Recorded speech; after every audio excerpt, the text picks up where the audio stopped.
Good morning. Oh, good morning. Good morning, Banana Crew. Okay, good morning and welcome to the 18th Academy Awards. Just kidding. Yeah, woo!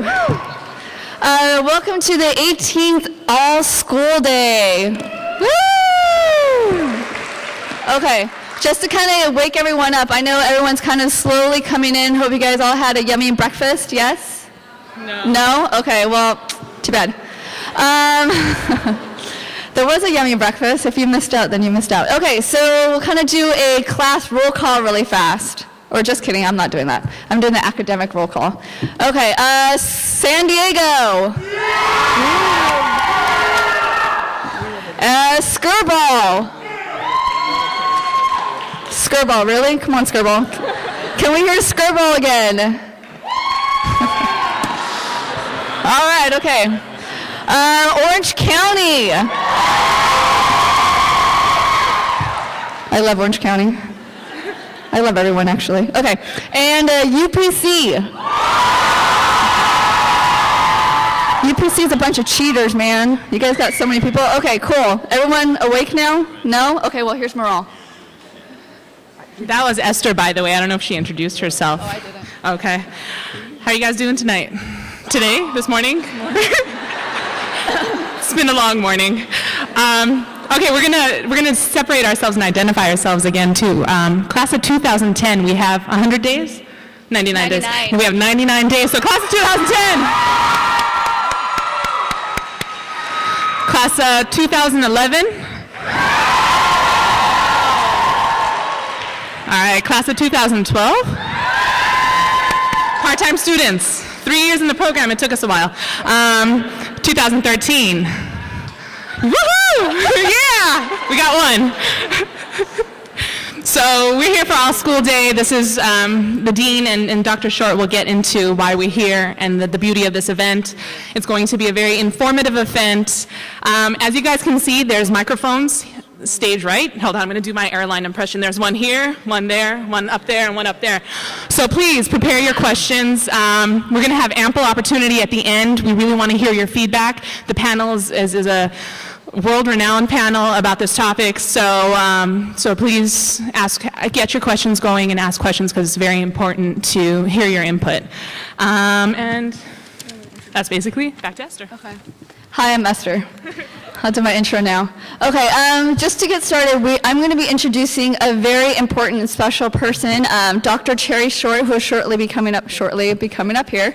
Dr. Short is the Assistant Dean for Global and Community Initiatives here at the school, as well as the Chair of the All School Day Committee. Dr. Short has spent her entire working life fighting effectively for equal rights and social justice. She is a licensed forensic social worker and served 21 years as a parole officer for the National Probation Office in the UK. For 17 years, she served as an elected official for the Cardiff City Council in the UK, chairing a number of major committees. Dr. Short served on the National Race and Equality Body for the UK since 1998 and was appointed Race and Equality Commissioner for Wales in 2002 in Tony Blair's administration. In 2005, she was awarded the CBE, which is the Commander of the British Empire, the United Kingdom's highest public service award, in a private ceremony at the Buckingham Palace for her work in social policy, diversity, and anti-discriminatory practices. In 2007, she was awarded an honorary doctorate by the University of Wales for her public policy achievements in human rights. Ladies and gentlemen, please welcome Dr. Cherry Short.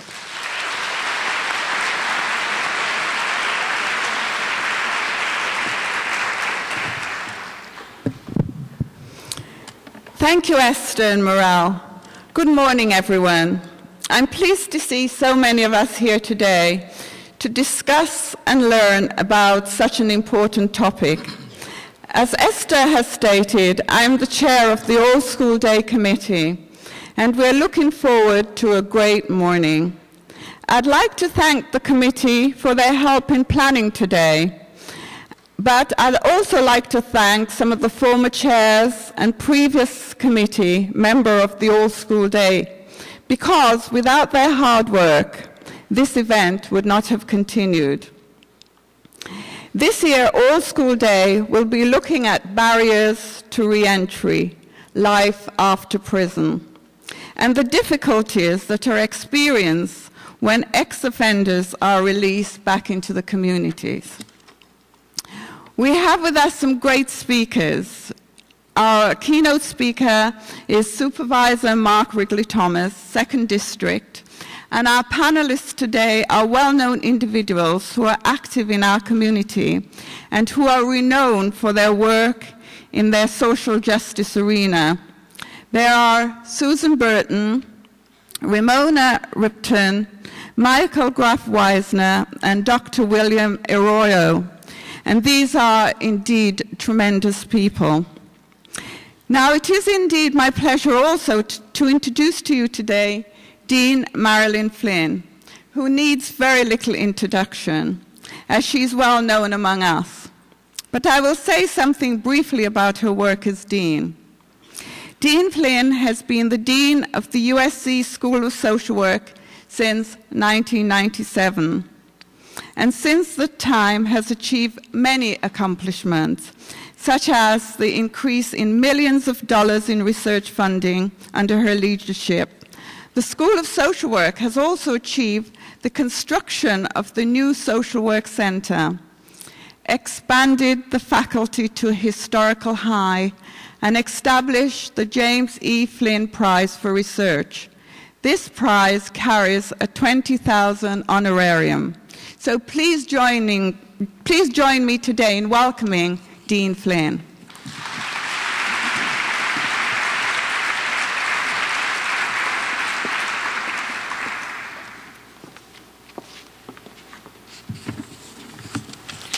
Well, they've turned off all the lights. I can't see a single person out there, but I know you're there, and I'm really glad that especially those of you who traveled from San Diego and came in from Orange County, I know you got up really early this morning, and I appreciate the extra effort that it took for you to be present. This morning, some of you might have been listening to National Public Radio and heard some of the Freedom Riders who are talking about an anniversary that'll be celebrated May 4th by some of the original group. One of those Freedom Riders is here on our faculty, Ralph Ferdig.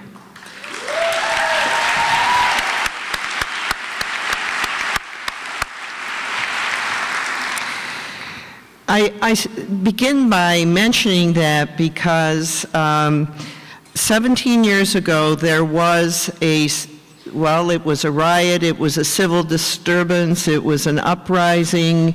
It depends on what your perspective was, but in the 36 block area around USC, there was a civil disturbance that ended in conflict between many groups, neighborhood residents. Many buildings were burned. There was destruction and some looting. But there was not a sign of this disturbance on the USC campus. Not a brick was thrown. And after this experience, the School of Social Work and its faculty and students decided that every year we should reflect on the nature of our relationship to the neighborhood so that, first of all, there would never be cause for a brick to be thrown, no matter where the School of Social Work was located, here or in any other neighborhood at our academic centers. But secondly, that we would think about, rethink our connection to Martin Luther King and to the civil rights movement and to the cause of social justice, which is the central mission of social work. And as we get farther and farther from the Freedom Riders and farther from the day that Dr. King was killed, it becomes more and more important to renew the meaning, that those events represented for our society and for who we are and for what we are as a profession. So this day is the only day in the schools in your whole period as students here where we all come together. All the staff are here, all the faculty are here, all of us are here as students and learners. This is actually part of the curriculum. The school's curriculum policy committee decided this shouldn't be just a meeting, it shouldn't be just an event, it shouldn't be just, it shouldn't feel like a conference. It should feel like a deep learning experience, and it should feel like a period of renewed commitment. So we try to bring together a group of panelists and a speaker, inspiring speaker, and then engage you in discussion of some of the most important human rights and social justice issues that face us today. You know that the day is scheduled so that we will have an opportunity to hear from our speaker and from panelists. We will have a break at 10 a.m. Before the panelists speak, and our day will close at noon formally, but there will be an opportunity in the afternoon for you to have further discussion if you want to at events that have been organized by the school's diversity committee. So I do want to thank you again for your attention to this, for your engagement in this issue, and for the opportunity to rethink how your life as a social worker will impact the issues that we discussed today. I'd like now to introduce Mark Ridley Thomas. He is, I just discovered, a USC grad. He got his PhD here about 20 years ago in the Department of Religion, where he studied social ethics and policy analysis. I cannot think of a better background for somebody whose life has subsequently been engaged in the political arena and in the translation of policy issues into social justice for us here in LA and elsewhere in the state. Now I understand why he's been such a great friend of USC. I thought this was just some divine inspiration, but you're actually a graduate. That accounts for it. So, double tie. He was a tremendous state legislator. For many years he represented us in the state legislature. He was a leader there, an inspiration there for issues and causes around social justice. And now he is a leader in Los Angeles, where he serves on the Board of Supervisors. He has a deep sense, I've heard him many times, of what is needed to bring social justice to Los Angeles and Southern California. He's tirelessly invested himself in economic and social development, and he really understands the concept of neighborhood. He understands the challenges that many individuals and families face at the neighborhood level, and it's one of the reasons that he will be a particularly effective person to discuss prisoner reentry issues for us today. Mark?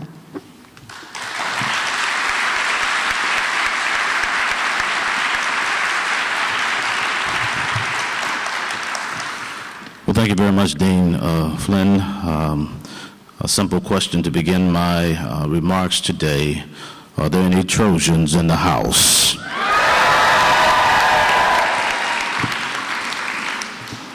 All right, I think we can get busy now.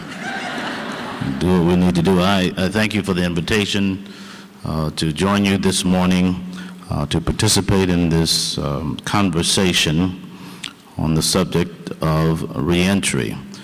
I want to give a shout out to Dr. Cherry Short. Give her a round of applause.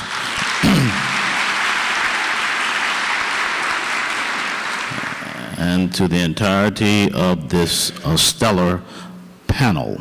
A particular note of a longtime colleague, friend, and one for whom I have immense respect, that is Ramona Ripston. Give them all a big round of applause. They deserve it. This discussion of reentry is taking on more and more significance. When we began the work nearly 2 decades ago, seeking to tackle the issue of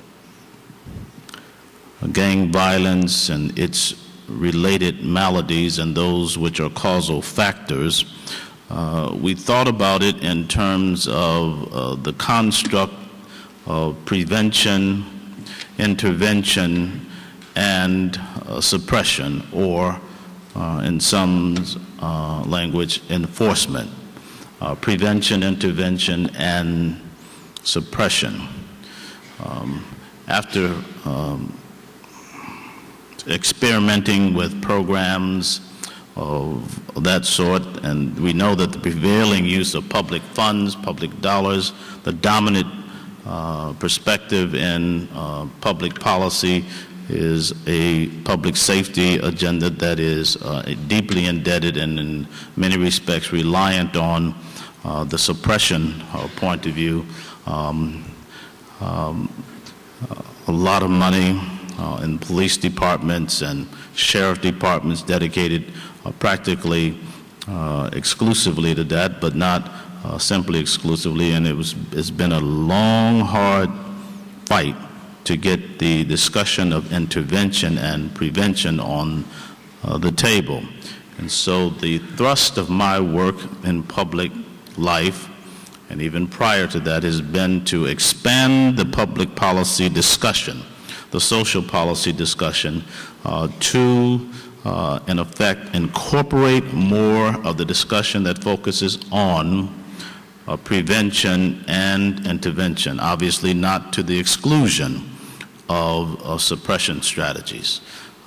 It is not only a social policy issue, it is not only a public policy issue, but in fact, it has to be appreciated that this has far-reaching fiscal policy implications. In other words, it's just smarter to invest scarce resources on the front side rather than the back side. That is, it is far more costly to incarcerate than to educate, that is, to prevent crimes from happening. And some of the costs are hard to calculate, but the studies suggest that we can do a better job of understanding the toll that the lack of prevention takes on the quality of life of individuals, families, and communities. And many of these costs are economic, lost income, and a range of other serious issues. But the construct, the tripartite construct of prevention, intervention, and suppression had to give way to the discussion of reentry. And it is over the last decade approximately that this discussion of reentry has taken on much more significance. You'll see more conferences, more discussion, more text, more lectures on the issue of reentry, because it is taking such a dominant role in the life of communities. And so I think this is an important step forward that we are engaged in such a discursive enterprise. If I were to be more specific about that, let me talk about the 2nd Supervisorial District. The County of Los Angeles is the largest county in the nation, approximately 11 million people, each supervisorial district has approximately 2.3 million residents, larger than some of the smaller states, but the county itself is larger than 41 states in the United States, and so there's a lot going on in this county. The second supervisorial district is, in terms of population, significantly Latino and African American, and it is to be documented and understood that a disproportionate segment of the population that I referred to is defined in terms of the state's or the county's jail system, as well as the state's prison system and the juvenile camp population. Now, the importance of a meaningful reentry discussion and program couldn't be more timely, especially now. Why? Because the rubber will meet the road. In what sense? Well, scarce resources are confronting us every day in every way in government. And so we will be forced to make smarter decisions. And so when we talk about the releasing of state prisoners, the ending of parole for many persons who have already been released, and the potential of closing jails and juvenile camps, the idea of former offenders being released into the communities of Los Angeles is very, very serious. And so it's especially appropriate that we focus on what barriers exist to reentry and how they might best be eliminated. Well, the question is appropriately posed: what do ex-offenders need? Many of you know already what they need. You're working at the graduate level and have given this some thought. You know, the adults need jobs. And not only do they need jobs, what they need is training before they get those jobs so that they can keep those jobs. So job training and employment is fundamentally critical in a very new, fresh, and potent way in order to make reentry meaningful. Adults and juveniles need to have education. They need GED, acquisition skills. They need trades. They need college training courses because many of them have the aptitude to handle that. And so jobs and education are the fundamental pathways to removing barriers to successful reentry into the communities of Los Angeles County and beyond. We also know what the barriers are that prevent ex-offenders from successfully reentering our communities. We know that they need a variety of support services, and the lack of these support services is fundamentally problematic. For example, the lack of mental health services, the lack of health assessments, the lack of drug and alcohol rehabilitation services, the lack of anger management programs, and the lack of family support systems, namely child care and related assistance, are those things that compound the frustration and construct higher and thicker barriers to successful reentry. And all of this is going to be tested anew given the scarcity of resources. Now, if nothing else, a budget is an expression of the values of the decision makers who vote on that budget. It is not simply a fiscal blueprint. It is, in fact, an expression of, in part, the political will, but more fundamentally, the values that are being assigned, what needs to happen in the context of a state, a county, a city, with respect to the issues of the quality of life. And if in fact the decision makers are not confronting these issues, it is at that point that we have to have a serious discussion and debate about values in the public square.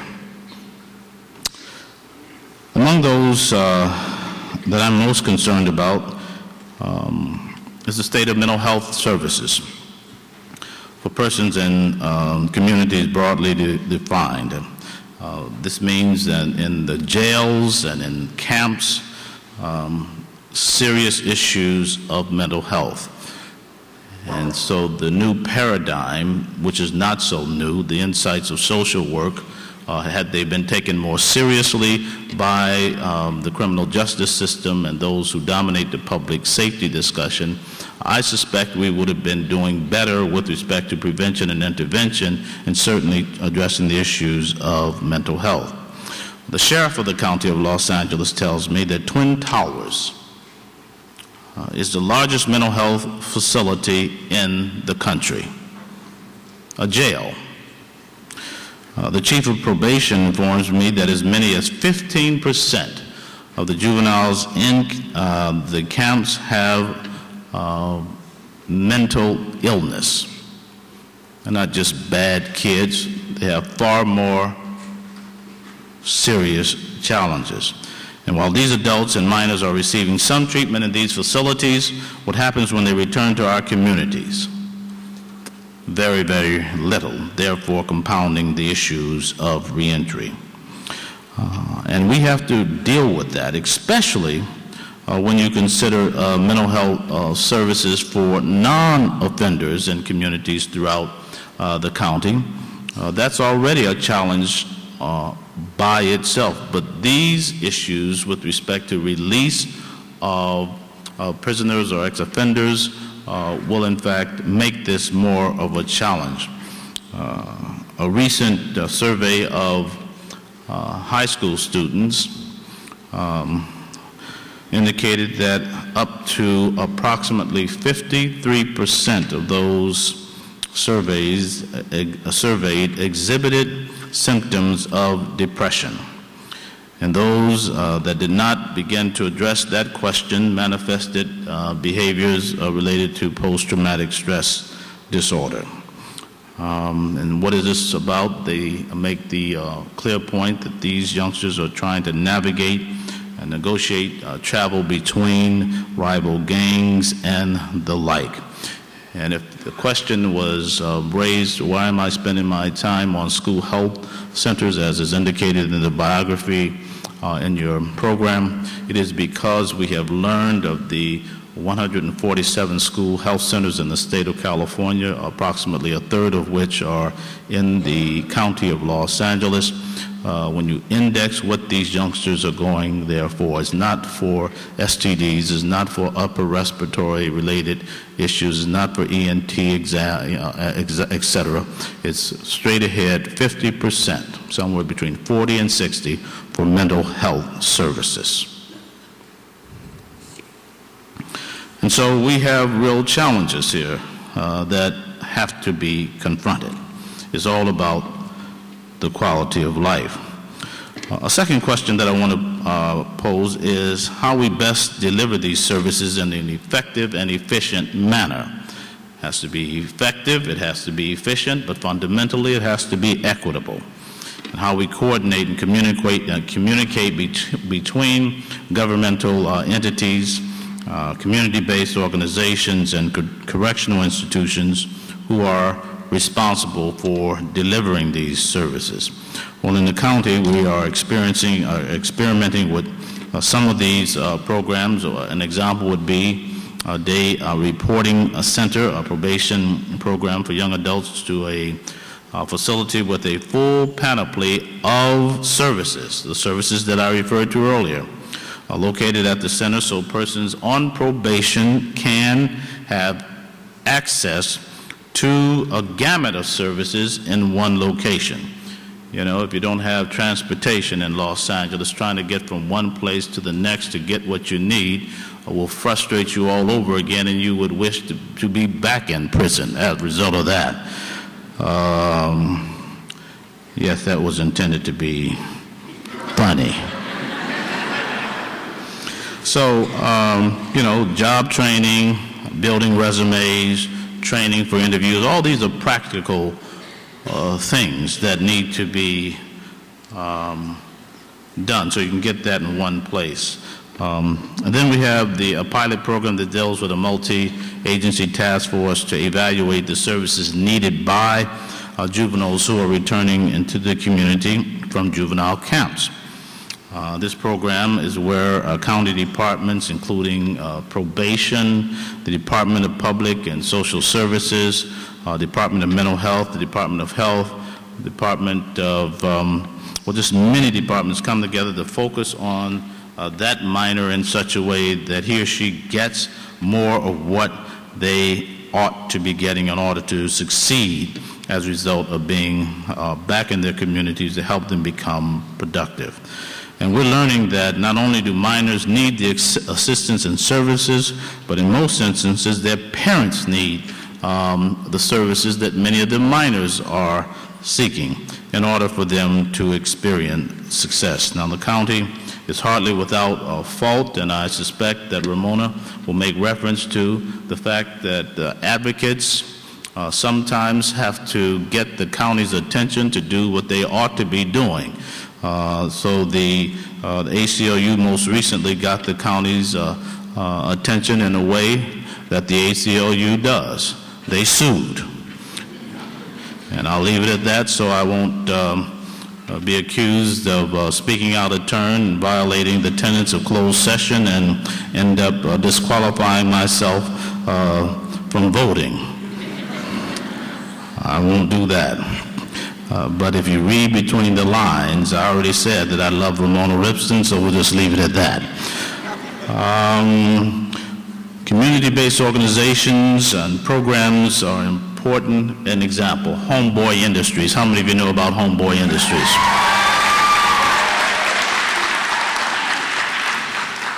We need more of those kinds of programs. Programs like the Community Coalition. How many of you know about the Community Coalition? Many of you have been assigned to those. Now that was one voice who we heard louder than everybody else in the room. It must be that the Community Coalition is in the house. But it also comes down to the fundamental issue of funding for homeboys. And I can tell you it is basically a question of our commitment, our priority, indeed our values. What does it say?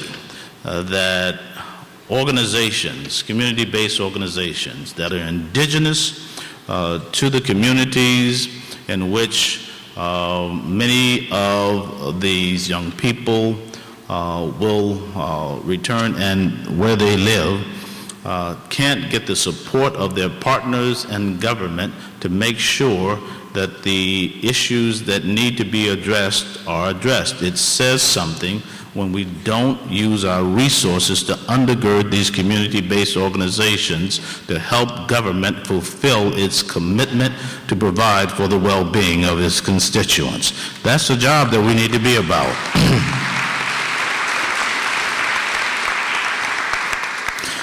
So this language about wraparound services is real. It is trying to look at these issues in the most comprehensive, efficient, and ultimately effective way in order to get those who are seeking support the support they need. And it's not easy because there's often competition among departments and a whole range of things, but ultimately someone has to keep her eye on the ball because it is about making sure that reentry is successful. If not, it is not simply a matter of youth being at risk, it is a matter of communities being at risk. And so I'm delighted to be here to share these brief remarks with you. I hope that you will take this challenge seriously. There is no more important a matter in the public policy arena than the question of public safety as it relates to the quality of life of those who are reentering our communities. Again, I thank you for the opportunity. I knew there were some Trojans in the house.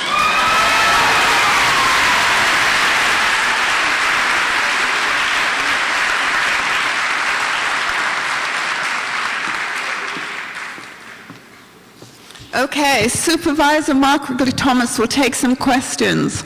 So I'm sure this is a perfect opportunity for people who want to ask him some questions to get right up to the podium. So the speakers are right in front of us. There's one on each side, so please come forward. Well, I've never known anyone to be shy here.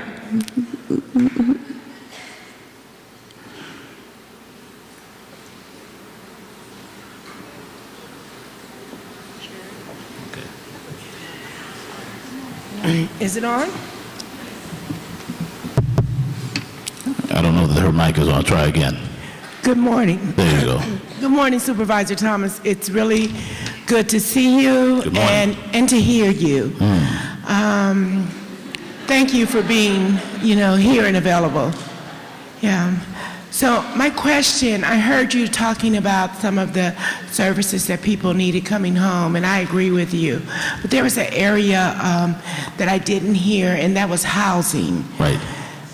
Is that a consideration about how are people going to actually be housed while they're receiving all of the other services and training that they need? It's an excellent question. Clearly, one of the big issues related to reentry is that of shelter.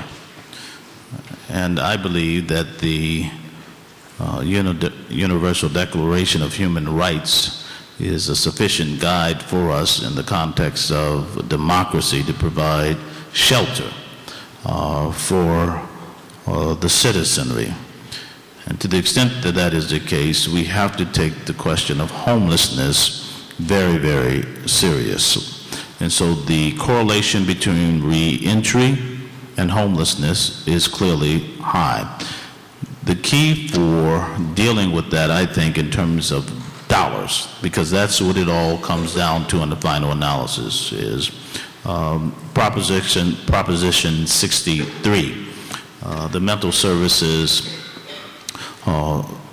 Oversight and Accountability Act, where those resources are for the purposes of building housing for those who are mentally ill or suffering from mental illness and or homeless. And I suspect that this is a resource that ought to be explored in a way that hasn't been explored, because the discussion about what are we going to do about housing without tracking that to a funding stream is a discussion that will only lead to more frustration. So Prop 63, big time, all right? Thank you. Yes, ma'am. All right. Hi, I'm Maureen. I work on Skid Row doing employment services for the forensic population open with our program. And one thing that I've seen is that we can provide training, we can provide assistance with resumes and preparing people for interviews, but there's a real lack of community engagement in hiring these people. There's a lack of commitment to letting them into certification programs to gain the skills that they need to integrate. So then as social workers, we step into a new arena where we're now having to market in a way that we weren't necessarily trained to do. How do you propose that we get these community organizations on board and willing to take the high-risk population on, take advantage of those tax credits, and do those things? It's an excellent question. You know, those are two good questions already. You all are putting a little pressure on a brother up here, you know? What is that about? Somebody said again, it's all about the Benjamins. Listen, funding is key. I said Prop 63, and that wasn't a throwaway response. That's real, and we can talk further about that. The stimulus funds, I was in a conversation yesterday with the workforce development centers, training small businesses, some of whom were nonprofits, in this very subject, Dean Flynn, of how to take advantage of stimulus dollars to move into communities so that people can in fact be employed. And those that they are targeting would be some of those who would be subjects of our discussion today. And so what I would like to do is not answer the question in the abstract, but be as specific as I was in the first answer, to cause you to be in touch with my office. I think Richard Fajardo is here. He's the Senior Deputy for Justice and Public Safety. And he can connect you with it was approximately 150 small businesses learning how to get out in the communities, take advantage of our resources to hire people who share the demographics of our discussion today. This is huge. Now, what was missing there was the link that you make in terms of the social work component. But I think that can be bridged very effectively, Cherry, and I want to make sure that that happens. And so if you circle back with us, we can begin to cause some things to happen along those lines. All right? Yes, ma'am. Good morning, Dr. Thomas. Good morning. Thank you for coming, and I agreed with you on a lot of the resources that you said that we need for these prisoners to re-enter back into society. The only one that I wanted you to expand on is the wraparound services. Yes. Because based on what I've seen with youth and receiving mental health services, I've seen some of the wraparound services being ineffective. Right. They are in part ineffective because they haven't been adequately tested and or resourced. It's interesting that we assess services, because that is the prevention, intervention, perhaps reentry piece of the equation. And we tend to, in the public policy making arena, in the legislative process, judge those programs more critically and perhaps more harshly. And then we defund them. So they never really get the opportunities to get it right, if not better. We need to correct that behavior. If we want these programs to succeed, they have to be afforded the opportunity to get it right, to debug these programs, to cause best practices to emerge. Now, there's a double standard. Notice that I didn't include the issue of suppression when I said prevention, intervention, and then reentry. We are perhaps as critical and maybe even more critical of law enforcement, that is suppression strategies, enforcement strategies, and the like, but we don't defund them. What do? We give them more money. I think there's a little bit of a double standard in there. It essentially suggests that the public policy agenda, enterprise, apparatus hasn't fully embraced the wisdom and or the efficacy of prevention, intervention, and ultimately reentry strategies. So it means the social work schools have a lot of work to do to educate legislators so that they can get it right.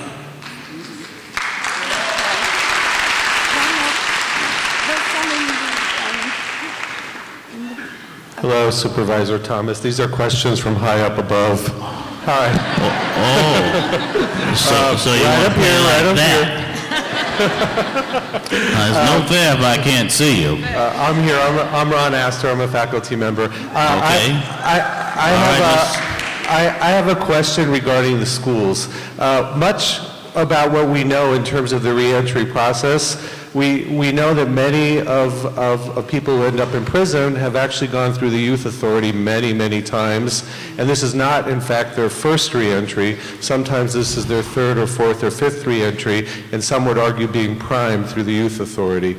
The question that I have regarding Los Angeles has to do with the schools. When these students are sent back after being in the juvenile authorities, they're sent back to the schools, many of which are being given away right now by our school board. And we know that that is their primary mental health system. It's through special education, it's through the services they get being referred to. I know, we could argue about the quality of that. But in terms of prevention and reentry from an early age, what are some of the thoughts that you might have that the schools might be doing, particularly these ones that are being turned into charter schools, to stop that process early on? Well, you said a whole lot there, and let me see if I can unpack a little bit of that. First of all, I don't know that I agree that those who are assigned to special ed classes ought to have been there in the first place. There's a disproportionate number, you know, and I'll leave it there because that's a whole nother lecture or presentation by itself. Had I not been careful, I would have been in one of those special ed classes. Somebody said you should have been in one of those classes, would they, Thomas? That too is another discussion. But I want to say this. The Dean made reference to Dr. Martin Luther King, and we celebrate his life, his legacy on an annual basis. One of the issues that I think has to be dealt with is the question of nonviolence in the context of our schools. Teaching, preaching, practicing nonviolence. It is what we now call to some extent the question of anger management. This could go a very, very long way to keeping a level of civility on campuses that I assure you would help with respect to the improvement of the academic achievement on these campuses. And so this is a conversation I would be more than glad to have at greater length, but I said to you that there's a lawsuit facing the county, and if I were to go into any further detail as to what my position is, I might not be able to vote on that lawsuit. But it is precisely the issue that you are questioning me about that forms the heart of what the county needs to be doing and doing better in partnership with Pasadena Unified, Compton Unified, LA Unified, a whole range of school districts in the county of Los Angeles. And I do not believe that we've gotten there. I do believe that if we were to take the tenets of and philosophy of nonviolence more seriously, we would see a different ethos and level of civility on campuses. And that would make a big difference, I believe. Thank you. Yeah, I think I've answered as many as I can, but I'll take Ann Ali. Ann Ali in the House. Okay. Thomas. Very good presentation, thank you. Thank you. I like what you said about the community-based organizations, and I know before you were a proponent of getting funding or giving that opportunity for the community-based organizations to get Right. involved with the social issues. Given our economic position now, do you see that there will be opportunities for the community-based organizations and funding? Yes, there will be. And this is a economic crisis that is well beyond what might have been anticipated, and it has confounded the best economists. But I believe we will, and we have to believe that we will come out of this, unfortunately not as quickly as might have been projected. Some will get out sooner rather than later. The indices are mixed with respect to the prognosis, but in the final analysis, I think we will emerge. In the meantime, we have to use our resources strategically. And for me, I will continue to invest in community-based organizations because that is an investment in the human infrastructure of our communities. And that's what will ultimately make a difference in terms of the transformation of our communities and working on the issue of reentry. Very good.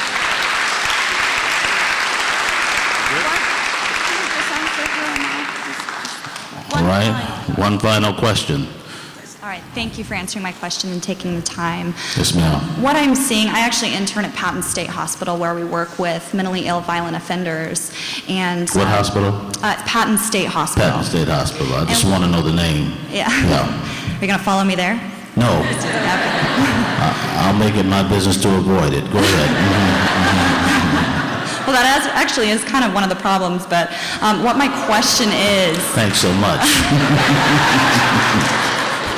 That won't change my response, though. I am seeing a severe disconnect between the services that we have at our hospital and also the services that county provide. What I'm seeing is probably a policy issue in the sense that our individuals will be released, especially mentally disordered offenders, on the curb with no resources and no ability to access those resources. So even if there are community initiatives, community resources, housing, financial assistance, they don't know how to access it, and the social workers aren't allowed to actually follow the individuals once they're released to help continuity of care. So it seems to be a policy issue, and I'm just wondering if you're familiar with anything that's being done to address that. It's a policy issue in part, but it is a fiscal policy issue.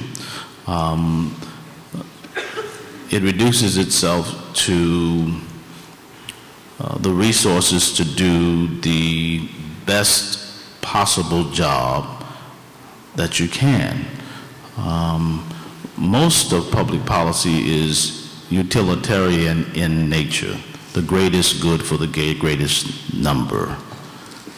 But that's a calculation that is based on resources. And so if you had more money, you could follow patients more effectively.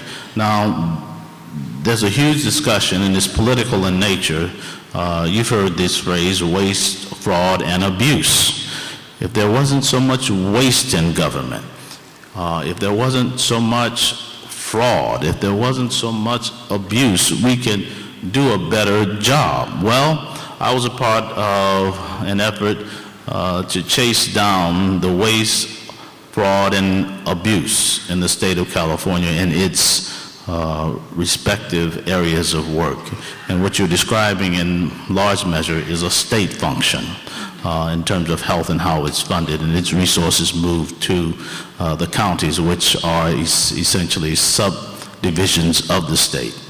And I can tell you that there's more rhetoric tied to discussion, to the discussion of waste, fraud, and abuse.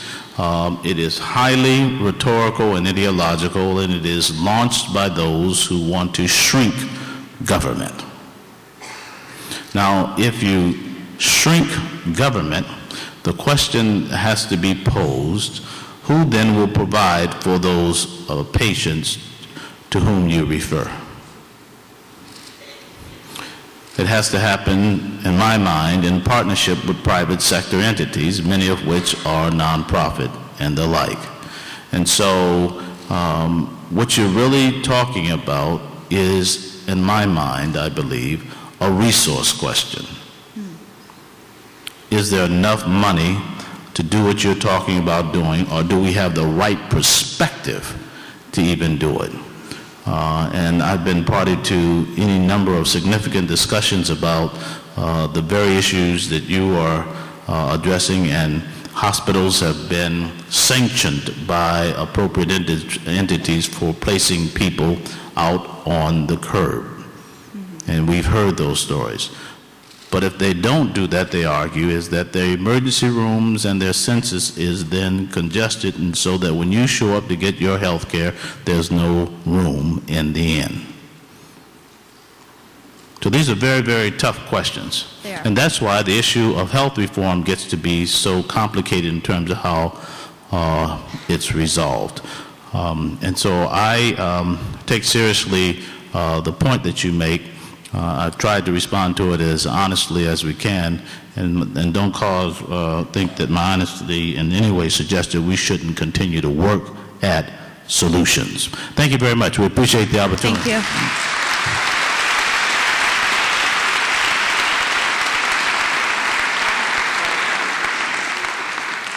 Oh, thank you again. Oh, I don't think this is working. We'd like to thank Supervisor Mark Wrigley-Thomas for his wonderful speech, and also for coming here and just doing this for us at such short notice. He's been just tremendous, and answering the questions too. It's so good to have somebody who's committed like him. So we have a lovely t-shirt for him to wear all times, saying the School of Social Work, so he knows he's been here.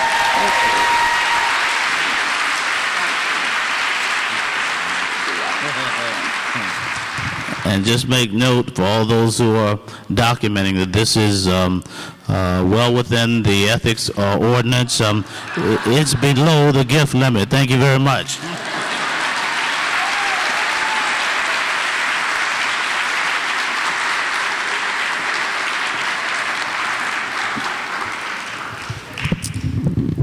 Okay, you'll be pleased to know that we've got 10 minutes comfort break. But please, everyone, you must come back on time. We've got a great time today, but we're looking forward to some great panel speakers, so please make sure that you're back in the hall by 10 minutes' time. Thank you.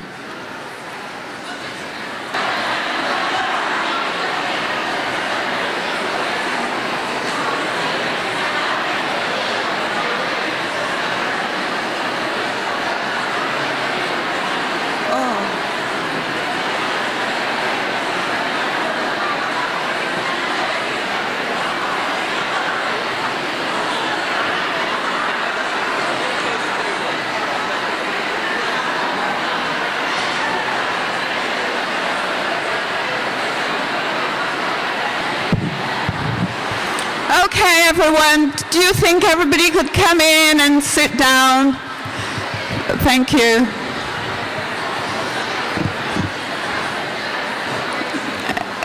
Can the people from outside actually come in?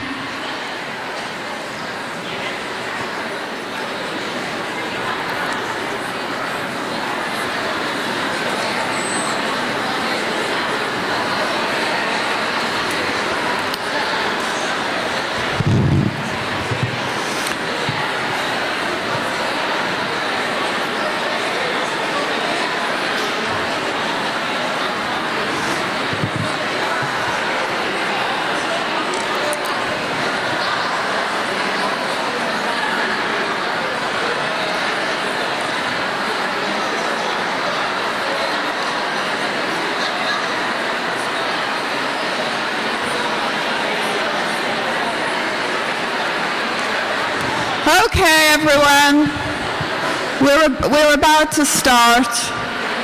Okay. Thank you.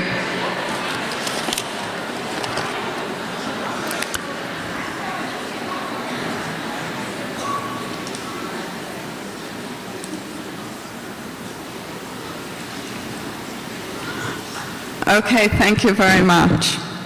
Welcome back.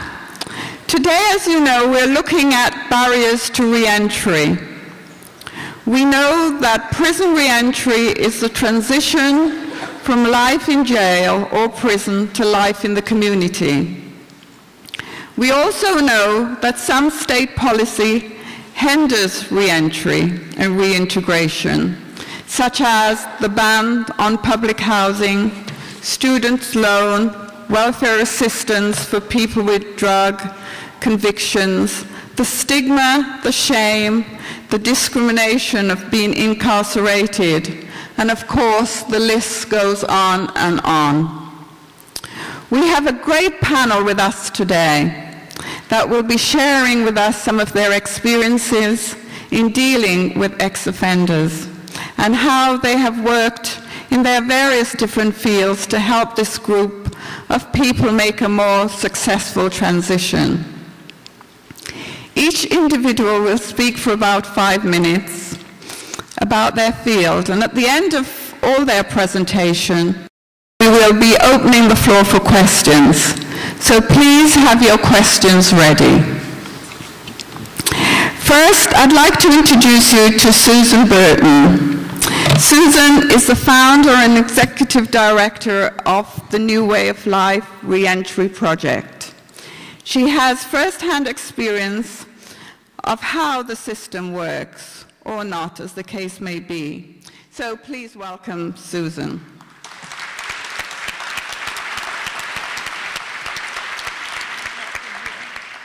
The next person I have to introduce, so I'm going to introduce all the panelists first, and then they'll be able to speak. The next person I'd like to introduce to you is Ramona Ripston. Ramona has been the executive director of the American Civil Liberties Union, Los Angeles, since 1972. She has dealt with a number of challenging issues relating to discrimination in all different forms, including ex-offenders and their civil liberties over the years. So please welcome Ramona.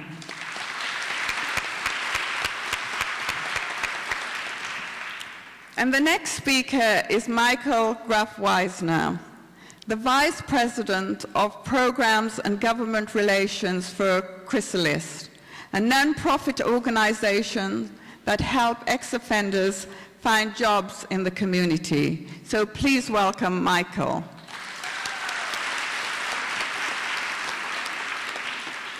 And finally, we have Dr. William Arroyo, who is the medical director of the Child, Youth, and Family Administration for Los Angeles Department of Mental Health. He serves on the California Prison Rehabilitation Oversight Board for ex-offenders. In addition, he's also a clinical professor of psychiatry at the Keck School of Medicine. Please welcome William.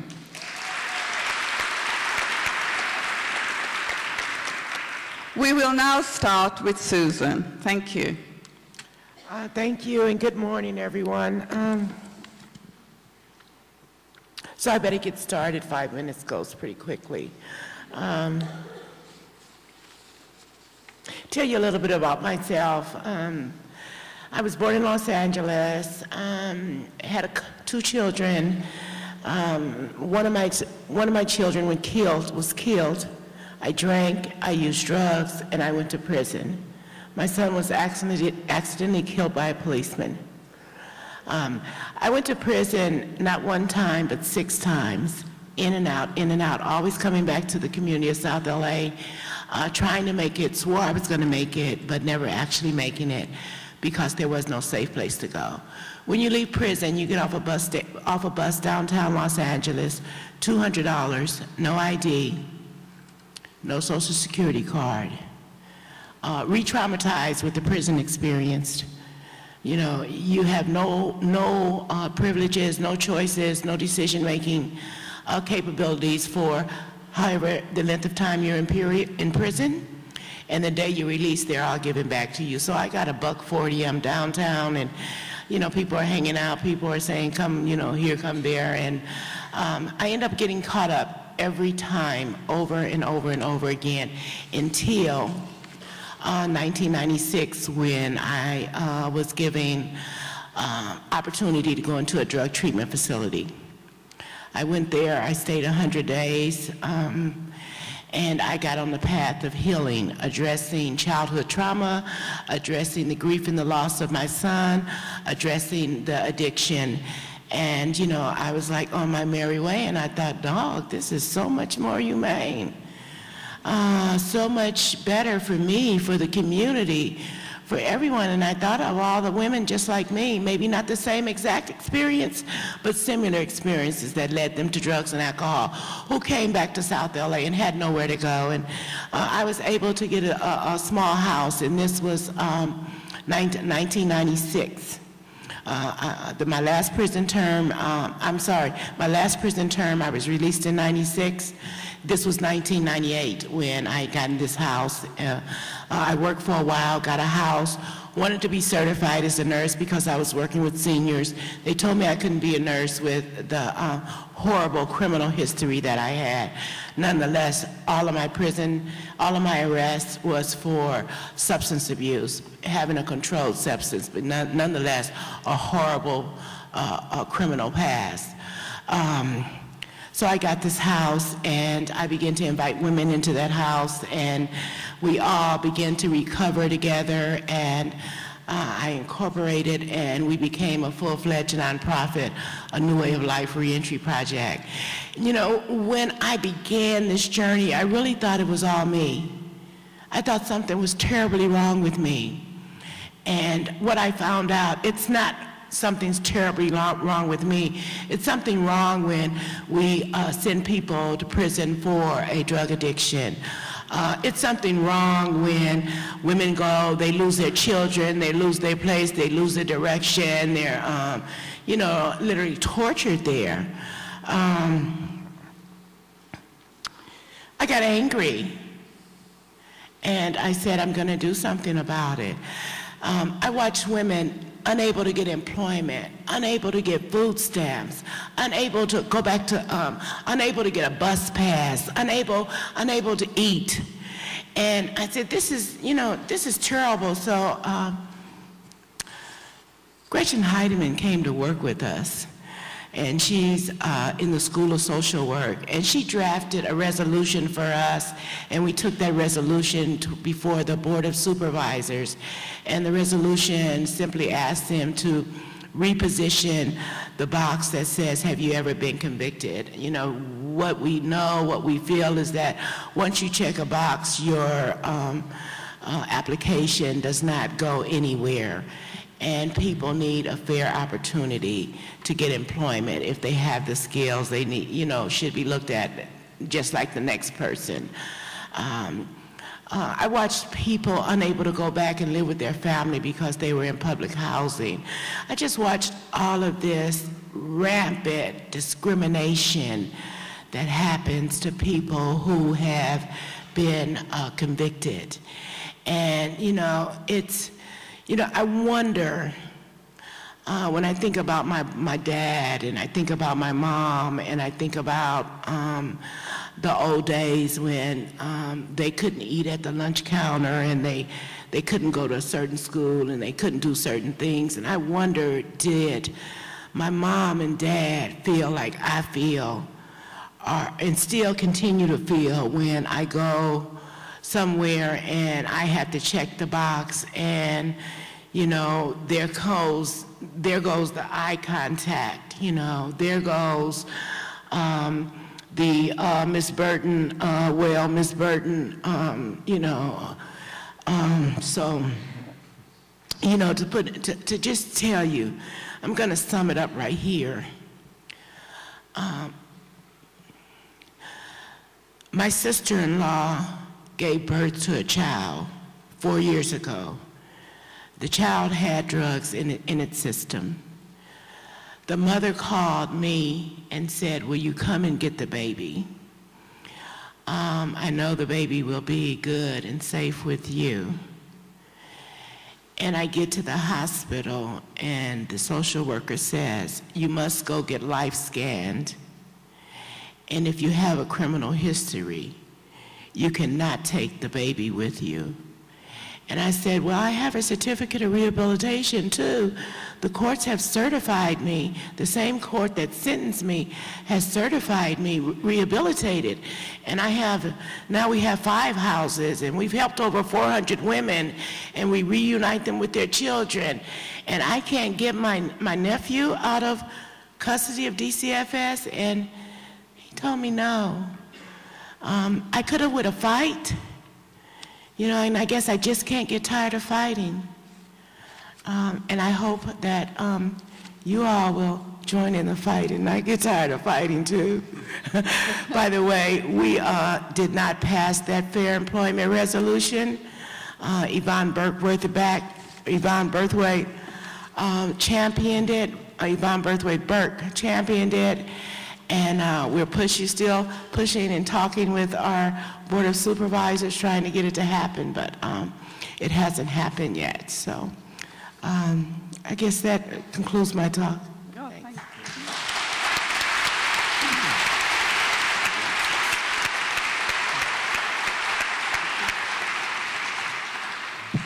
Oh, thank you, Susan, for sharing your experience with us. The next speaker we'll have is Ramona. Thank you. Good morning. It's really a pleasure to be here again and to be with such wonderful people who are doing so much to help a problem. I want to talk to you today not only as people who will be social workers and will take your new degree and go into the world to try to help people who need help. My organization, the American Civil Liberties Union, really I think of it as an organization that attempts to deliver on the promises that America makes to people. We so often don't make those promises ever available or come true. We do not represent people who commit crimes. We are not soft when it comes to crime. I want to get that straight because most people think that we defend people who commit crimes. We don't. We have had a growing prison population, jail population in Los Angeles and in the state of California, and as a matter of fact for the world. That has come about because of laws. Laws that you, whether you become a social worker or not, have an opportunity to work on and to change. Initiatives, for example. You know, in California, we now treat 21-year-olds who commit a rather serious crime, a very serious crime, as adults. So they are out of any juvenile help that they could get if they were now 16 or 17 years old. We have, and I like our new police chief very much in Los Angeles, but you have to understand that police departments have an incentive to keep arrest numbers high. That is the way they get more funding from city council. Prosecutors want to get as many convictions as possible because that's the way they get their funding. Now, prisons are growing by leaps and bounds. One of the reasons is the prison guard union, and every politician who runs for office is afraid of that prison guard union because they send money to potential candidates. And the prison guards and their union have also an incentive to keep prison population very, very high. So that whether you become a social worker or not, and I wish you all the best of luck, but if you don't, and even if you do, you must vote, you must watch these initiatives. They are terribly, terribly important. And we have a population, understandably, afraid of crime, and we really have to focus on that and keep people from voting against their own self-interest. Please remember that everyone or not everyone, but almost everyone who goes to jail or prison will get out, so that we as people have a responsibility and an obligation to make it possible for them to re-enter into society and fulfill the obligations of being a good citizen. And you have heard, I mean, I also brought with me a list of all of the things that make it very, very difficult. I mean, there are laws now that prevent people who have served time from getting public housing, even their families from getting public housing, getting education. And they're easy to find. You can go to the website. I don't want to take my time to go into it. But it is very difficult for someone who's getting out of prison to re-enter because of all these laws which make it so difficult for them. This came about because we have a 3 strikes law. Now, 3 strikes was an initiative, and people who commit 3 strikes get more prison time each year, each time they're convicted. Some of them deserve long sentences, but not all of them. It comes about because of very harsh drug laws. A large percentage of people in California are in prison because of drug laws that are necessarily harsh. They do not need to be so harsh. One of the things that I think is the greatest impediment to ending up in prison is a good education. And that is why we in the ACLU have brought lawsuit after lawsuit to assure the homeless population that there are services that they can turn to. One of the services is a good education. The lawsuit that Supervisor referred to is a lawsuit that the ACLU brought just recently. And I'd just like to tell you about this. This lawsuit affects people, young people in juvenile camps, people who are young, who have committed crimes, some of them crimes that we don't like at all, and some of them not very serious crimes. They spend long periods of time there, and for the most part get no education. It is the county that is responsible for the education in these camps. When these camps educate children or don't educate children, when they get out of the camp, they will return to crime once again. We now know that in these camps, instead of educating people as they should, I'm sorry, I can't see that. How many more minutes? 1, well, okay. They have them sweep. They have them do repairs. They don't educate them. And if they're not educated, they will commit crime. I want to tell you about Proposition 21, too. After California passed Proposition 20, I'm sorry, go back to the camps.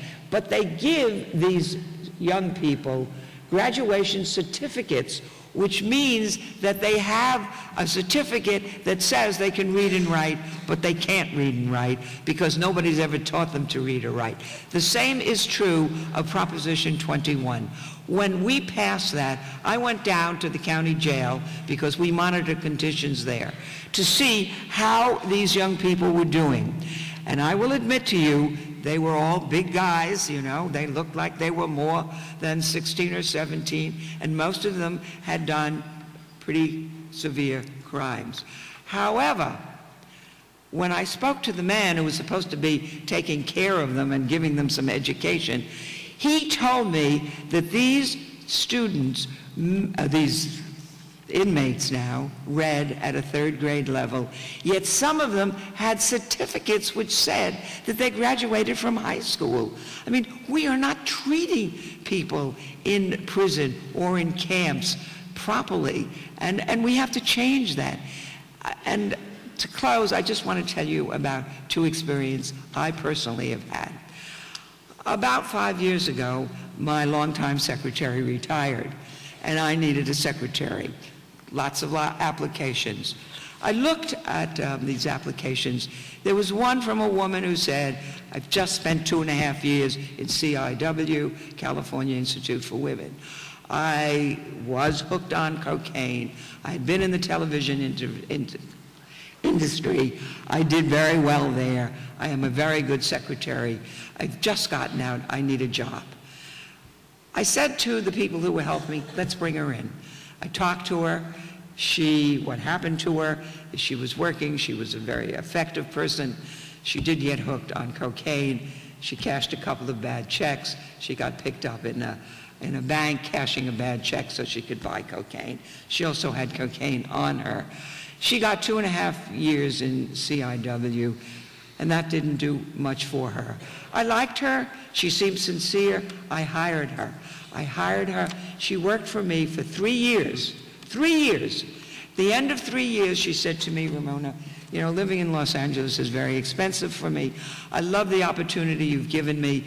You've given me a resume. I am going on. She moved to Las Vegas. This woman now has a very important job. She owns a home. She has employed other people. All she needed was that one chance. The second person I want to tell you about is we needed a security guard. We had lots of applications. Someone came to me who had done time. He was out quite a long time. He said to me, I need a job. I will serve this organization well. He has now been with us for almost 10 years. His record is unblemished. He could now go any place because we have provided him with a resume, just as we did the woman who became my secretary. People who get out of prison don't have resumes. They have no place to go. Our schools are not educating people. The prisons are not doing it. The camps are not doing it. That all has to change. There's so much more, but I'll have to stop there.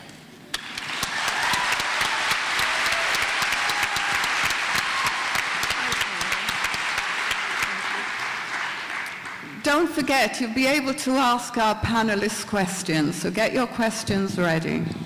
The next person is Michael. Hi, thank you. Good morning. My name is Michael Graff-Weisner, and I work at a nonprofit organization here in LA called Chrysalis.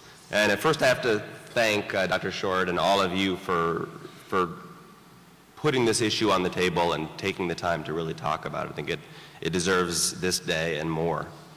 I can't think of a better lead-in to me talking than an employer who decided to take a chance and hire someone and give them a second chance. At the root of it, that's a lot of what Chrysalis is all about. So what I want to use my time for today is to talk a little bit just about the subject of jobs, and then specifically about what we do at Chrysalis, just to give an example of a program that is working and helping people re-enter society. I think Supervisor Ridley Thomas was his first point related to issues that are important for reentry, which is jobs. It almost is too common sense to have to state, but for the tens of thousands of people that are coming out of prisons each year, just in California, their success not going back to prison and reentering our community is so closely tied to being able to reenter the workforce. At the same time, it's so important, there are also so many barriers to that happening. A couple have been mentioned here where many employers, they'll put that box and will not consider someone with a record. On top of the record itself, we have issues of low skills and education level, gaps in work history, which many employers will frown upon, usually related to being incarcerated, sometimes almost no work history, if at least work that got W-2s before in the past. Issues of substance abuse, mental health, housing, and unstable housing. This is on top of the record itself as all these other issues. So let me tell you a little bit about what we do at Chrysalis. Our mission is to help homeless and economically disadvantaged individuals become self-sufficient through employment opportunities. Our tagline is changing lives through jobs. And since 1984, just over 25 years ago, we've served over 30,000 people at centers in downtown LA, on Skid Row, in Santa Monica on the west side, and in the valley in Pacoima in the northeast San Fernando Valley. And really, the vast majority, about 70% of those we serve, have records, and they come to us with records. And in that sense, we are a reentry program. And what we do, essentially a few things. One is job search and job preparation services and resources. The second is what we call a transitional employment program, which is a social enterprise we run, and I'll tell you more about that. And third is support and services we call retention services that help you keep your job once you get hired. The job search and preparation services really focus on a lot of things you'd imagine: how to do a resume, how to network, how to interview, fill out applications, all those skills. We have a series of workshops and classes. Also the life skills, the stress management, the relapse prevention, the money management classes, and all that is to set people up for success on their job search. We have a specific workshop where we call Putting the Bars Behind You that talks about how do you address a record in a job search, on an application, in an interview. We provide resources, computer lab, fax machines, copiers, interview clothing, transportation assistance, bus tokens to get to interviews, sack lunches and other food. And all of this is to remove the barriers, big and small, to seeking employment. And our focus is to really support an individual's job search and empower them to do their own search. And then teach you how to fish, not give you a fish. We don't just hand you a job. We say, get on the phone, get on the computers. We'll teach you how to use the computers and do your job search. And let's empower you to do that search. And I think, a number of years ago at Chrysalis, we discovered that we were helping a lot of people with those services, and that was critical. But there were others and many who had criminal records who we were not able to serve as effectively. And so if employers weren't going to hire you, then we'll hire you. And we started what we now call Chrysalis Enterprises. Essentially it's two businesses. One is called Chrysalis Works, and that's a street maintenance business. We do pressure washing, graffiti removal, weed abatement, all those services. The other is we call Chrysalis Staffing, which is essentially a temp agency. We send people out for 1 day, 1 week assignments or longer. And we run them like businesses, but it's a social enterprise. It serves to help fulfill our mission. And the way it does that is it's not meant to be a permanent job you have forever, but it's meant to be that launching pad back into the workforce. I think the way I see it is we'll take a chance on you so that that next employer is more likely to take a chance on you. It's less about the hard skills of how do you sweep a street or how do you work a pressure washing machine, and there's skills there. But it's more the work habits. It's showing up on time. It's being dressed and working with a team and your supervisor. And it's something to put on your resume that then you can get that next job. A lot of our big customers are some of the business improvement districts or bids. And right here in USC and surrounding the community, we had the Figueroa Corridor bid, and you may see our workers out there sweeping streets. So next time you see them, they're Chrysalis clients. We employ about 600 people a year through these businesses. They're large enterprises. They bring in more than half our agency's budget. And then thirdly, we provide retention services, support groups, one-on-one counseling. Everyone at Chrysalis is assigned an employment specialist. I think it's all about that relationship and that trust. And if you don't have family to turn to try to help you keep that job, then we provide a place to turn to.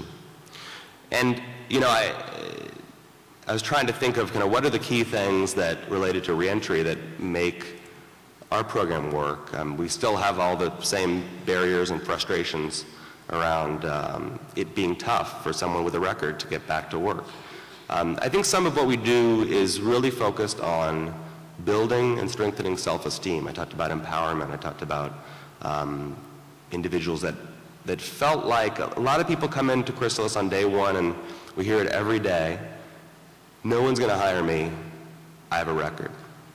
And what we can say is it's not true. We have people who are getting jobs, and you're going to be the next one. We have a tradition at Chrysalis. When someone gets a job, they ring what we call the success bell. And it's a bell in our office, and when it's rung, everything stops. Everyone empties the computer lab, their classes, their offices, and you gather around that person. And they say their name, where they got the job, how they got the job, and any words of advice. They go up on our wall of fame. And what happens is that person is empowered. And I think many share with us, they've never had that many people clap for them. They didn't have a graduation ceremony where everyone clapped. So they are celebrated. In addition, everyone in the lobby is looking and saying, all right, I know that guy. He had a felony. He was in the shelter with me just last month. And if he can do it, I can do it. And that's empowering. And I think lastly, it teaches and demonstrates what we teach around networking.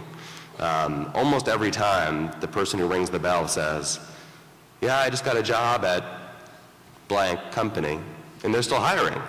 Next thing you know, there's a conversation, there's sharing of leads, and we get a few more bells for that same company.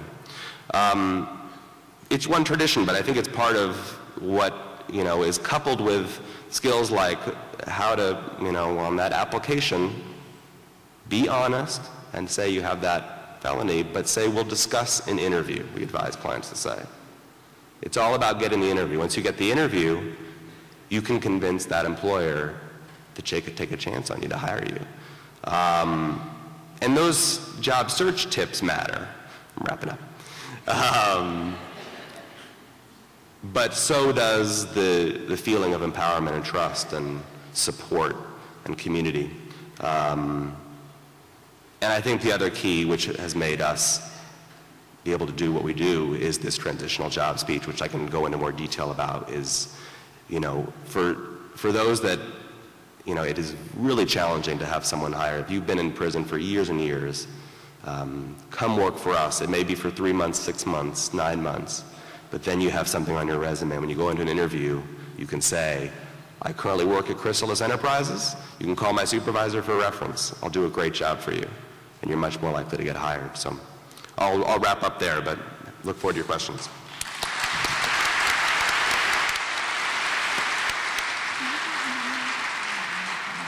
Okay, thank you, Michael. Can we have William, please? Thank you. Sure. I'm going to speak briefly to adult offenders with mental illness.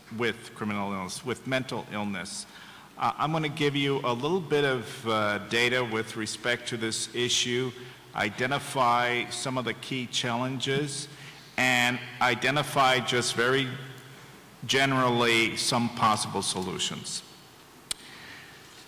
As you know, mental disorder and violence are closely linked in the public eye. And there are a number of reasons for this, and this includes sensationalized reporting by the media, popular misuse of such terms as psychotic and psychopathic, and narrow stereotypes promoted by the entertainment industry. So the general public often reacts with fear and rejects people who are labeled mentally ill, and attribute to them this notion of dangerousness.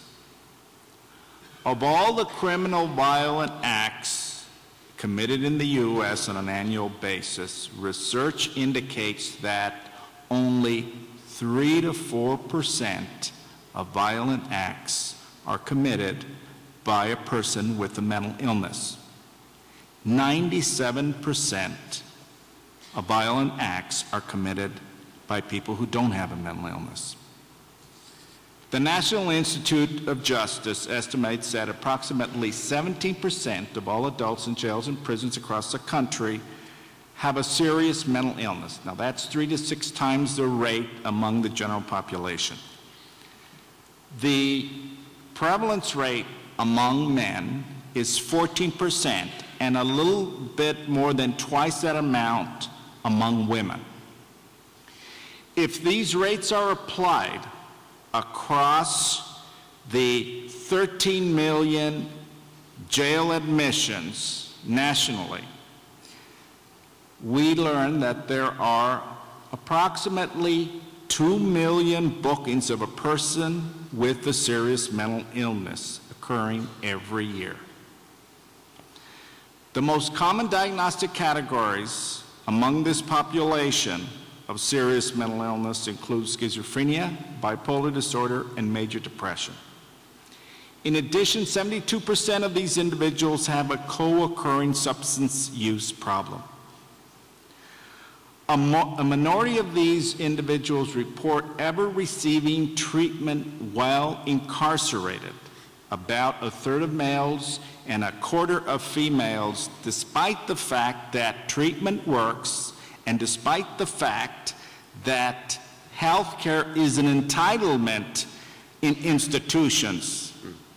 All right? You and I are not entitled to health care, but if you're in an institution, you are entitled. Both female and male detainees report high rates of child abuse. Nearly 30% of incarcerated individuals entering jail were homeless at some time during the year prior to incarceration. Nearly half of inmates in prison were arrested for nonviolent crimes. Today's challenges include, here in LA, our county jails are filled to the brim. The county is in a serious fiscal crisis, as you already heard about from the supervisor and from newspaper articles that you have read. Curtailments in LA County are being implemented as we speak. In my own department, we are implementing a $43 million curtailment. The federal court has capped the inmate population in LA. The state of California is in an even graver fiscal crisis. There's a $19 billion state budget deficit over the next 18 months. And there is a federal court decision ordering the state of California to release nearly 40 prisoners during the next 2 years. Due to severe overcrowding and inadequate medical care, as you may have learned from the newspapers, there was a preventable death virtually every other day in our state prisons recently due to poor medical care. The state plans to authorize the release of these prisoners, in general, those who are nonviolent offenders, non-sexual offenders. Nearly 20% would no longer be subject to parole and therefore would not be able to receive any state-funded services. If rearrested, they would go to county jails and the county would pick up the tab for any services that they might get. And so this is what the supervisor may have spoke about. I didn't hear his entire presentation, where there's been the budget deficit planning at the state level is trying to shift the tab to local government, to the counties. So this translates into a large portion of people with mental illness and substance use problems who will be released and may later be incarcerated back in county jails. Since LA accounts for about 40% of all state prisoners, we anticipate that over the next couple years, 16,000 prisoners will be released back to LA County. The date of their release is yet unknown. The state prison system traditionally has a poor working relationship with counties, and especially LA County. The governor proposes using $453 million of Mental Health Service Act money, and you may know that as the Mental Health Millionaire's Tax, to backfill the state budget gap. Possible solutions include immediate initiation of meaningful planning between the state prison system and LA County, effective coordination of referrals of prisoners, including health information to county human service agencies, timely establishment of benefits that include federal resources so that the county burden is not increased, enhancement of diversion strategies so that people with mental illness don't get incarcerated, organize chambers of commerce to assist with re-entry to communities, organize employment fairs, and educate the public media. I'll end with that. Thank you.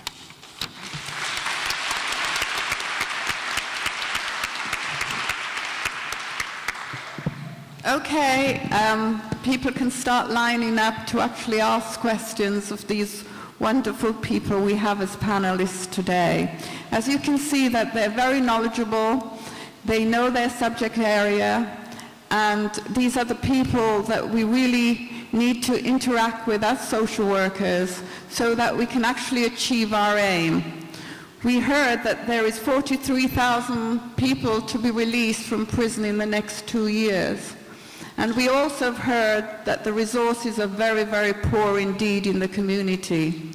We also know that a lot of these people have mental illnesses, and there is no resources at all, or very few resources to actually help them.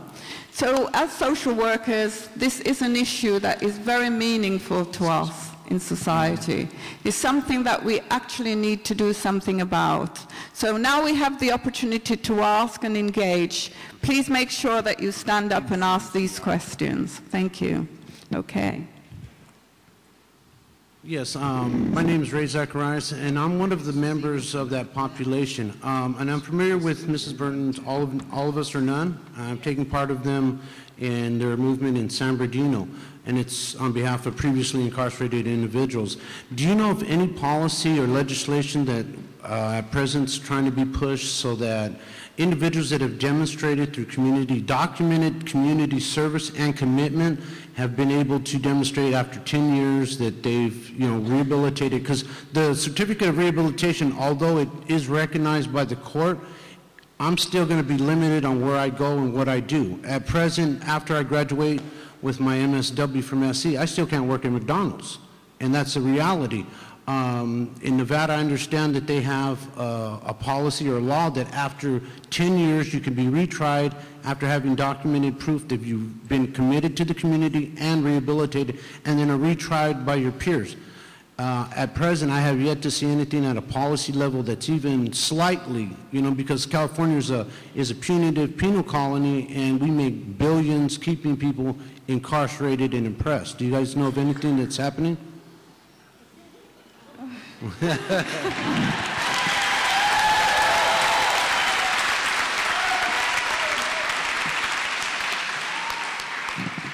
Well, can anyone answer the question at all? I'm not familiar. I'm not familiar with that. Are you, Mona? No. But it's a great idea. Maybe we need to push that. It is a great idea. We meet the second Thursday of every month, all of us in Los Angeles. But I don't know anything about that. I know of on the way here, I was speaking with the San Francisco chapter, and they were saying that some legislator, which I don't have the name, is actually introducing something on the state level around banning the box, removing that question from applications. But I don't know about, but we need to, don't go anywhere. What about you, Ramona? Do you know anything about this at all? No, I don't. But, that goes to my point that whether we're working as social workers or not, we are all citizens who need to participate in the system to see that these kinds of changes are made through laws or statutes. Yeah, I think that's a very important issue, and we definitely need to keep on board with that. I certainly don't have a clear, direct answer, but I might enhance the discussion of the challenges, and that is, I just returned from Sacramento last night. I met with CDCR, and for those of you who don't know, CDCR is the California Department of Corrections and Rehabilitation. And I am one of the members overseeing the rehabilitation services within the institutions primarily, but we also have some responsibility for some of the rehabilitation services provided while a person is on parole.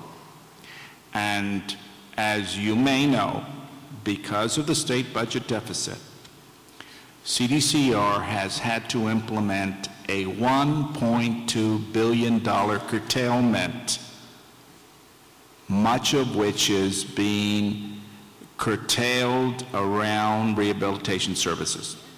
So that in institutions, effectively now, education budget has been slashed 30%.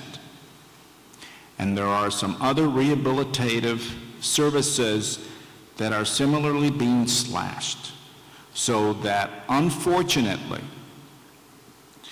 the opportunity within institutions at the state prison level is going to be less now than it has been before. Thank you. The person in the balcony. Hello. Hi, my name is Andrew Eckstein, and I actually worked for the ACLU Jails Project for a year under Ramona, so I'm pretty familiar with the county jail and how that works. And I kind of wish there was someone from the Sheriff's Department on the panel or someone from within that system, because I think it's important to hear what goes on inside the jails and the prisons. And what I was going to say is that I think that there hasn't been a lot of discussion today about the real responsibility for the jails and the prisons to truly rehabilitate and help people when they're detained, because I mean, I went to the jails countless times and people are just sitting around doing nothing, and what better time to help people than when they're being detained? Like, we've been talking a lot about what to do after they're released, but I don't think there's enough pressure, at least in this discussion, about the responsibility of the Sheriff's Department and, you know, whoever's in charge of the prison system to help them when they're there, instead of just waiting till they're released. I suppose it's partly because we're actually dealing with that's a very meaningful issue too, but I suppose today, because the time is so short, we've been trying to deal with barriers to re-entry, so people that have already been released, but that's a really crucial point, and maybe for the next all-school day we should be looking at, you know, people that are actually inside our jails. But maybe somebody here can actually answer that question. I would like to respond to that. There was a bill passed by the state legislature which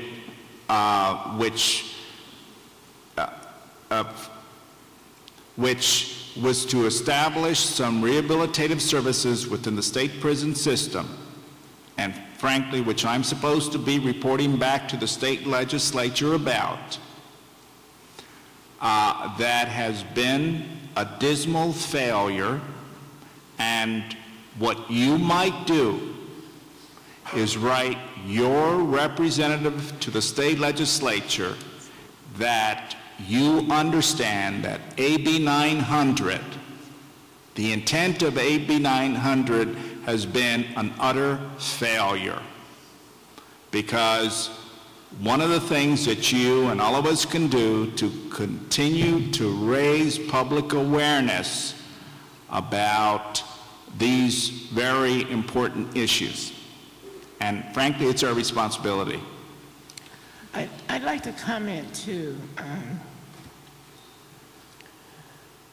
about the responsibility that we as people, maybe not you specifically, and I don't know how you vote, but we send people and expect someone else to give us what we need, what we should have right here in our community, way up in the high desert, or way down in the other part of the desert, but you know, basically pushed out into nowhere land, disconnected from everything. And then we come back and we branded offenders or ex-offenders, but not looked at as people. And, you know, like, what can we do for them? Well, you can look straight across at me, and you can see me as a person, no less than the next person. And so I think what you're saying, what came for me is that it starts with us, and that we can't shift people off and expect other people to clean it up. I think this stuff needs to be happening from school. You know, the schools literally are like prisons, in my community anyway. They have a probation department and a police department right in the elementary school. What is that? So I needed to put that in there. Ramona.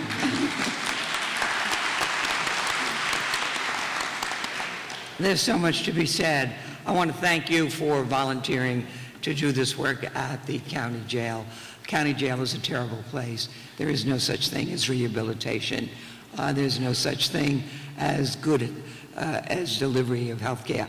I want to point out to you that there are two very important lawsuits going on at this moment. One is challenging the delivery of health care to people in state prison. The other is the delivery of mental health to people in state prisons. And the governor is at war with the judges who want to really bring about change.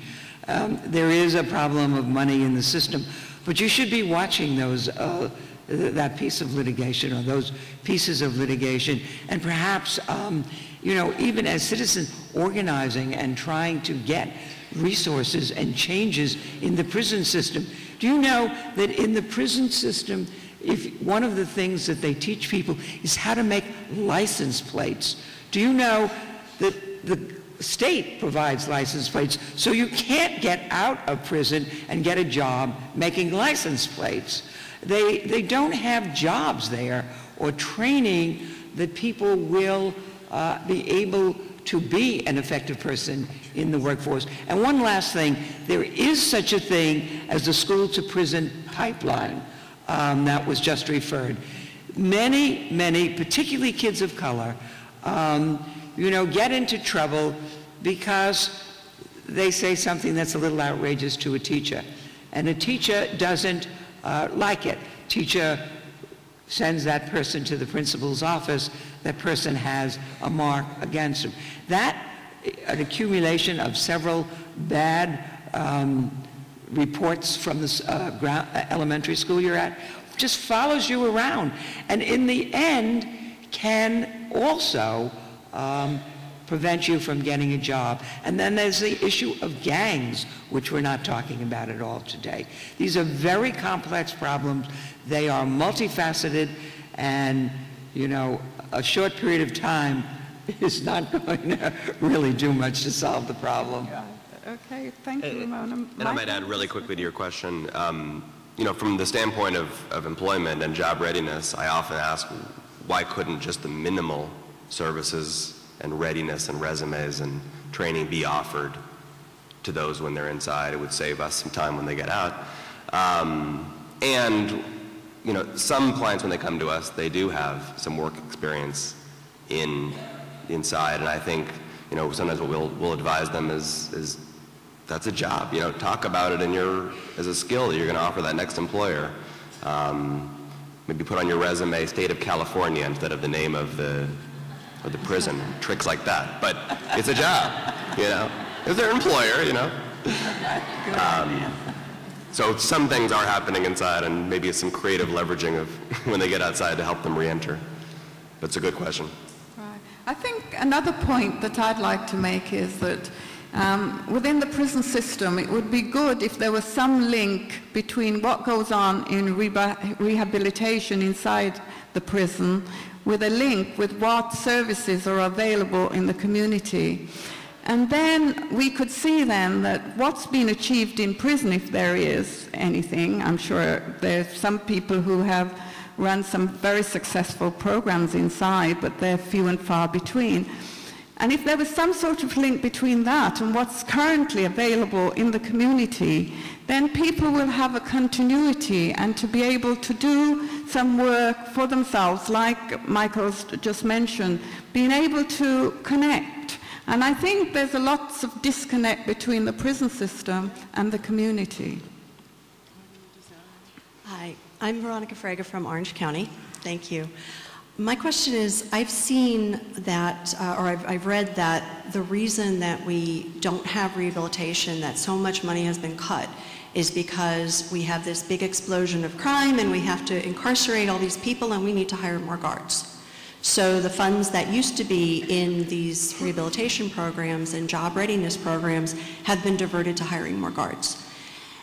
It seems to me, why do we keep doing this vicious circle of criminalizing substance abuse addicts, people that need help, and instead we're complaining that our prisons are overcrowded and we don't have money to help anybody? Why are we putting them there in the first place? Do any of you know of any initiatives that are looking at reclassifying felonies, drug felonies, or decriminalizing something, or anything to stop the flow and provide people with what they really need rather than punishment? You all have some great ideas.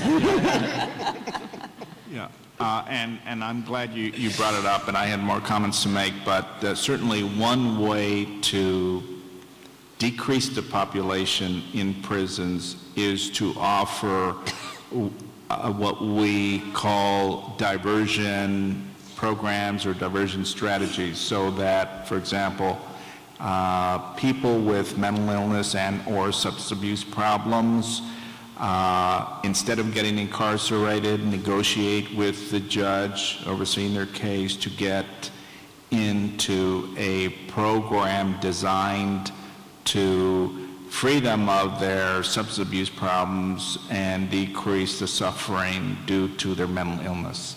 And so that we do have mental health and drug courts throughout California, certainly in Los Angeles, probably not enough of them, because the number of folks in prison and in county jails who have a substance abuse problem and or mental illness remains very, very high. Thank you. Okay. Anyone else? Well, there have been a number of initiatives on the ballot to, for example, to free up money for much more drug counseling.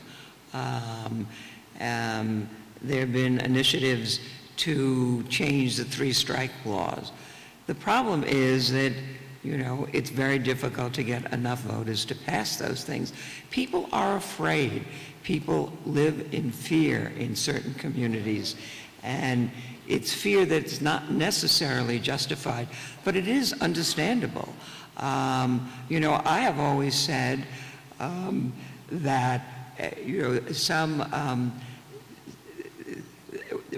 we have been really against, you know, a heavy police presence someplace, but I knew in my heart that if my kid went to a public school that was 6 blocks away from home and there were gangs in that area, I wouldn't care if there was a tank on every corner. I mean, you have to understand that people without legitimate reasons, they just don't understand, are terribly, terribly afraid.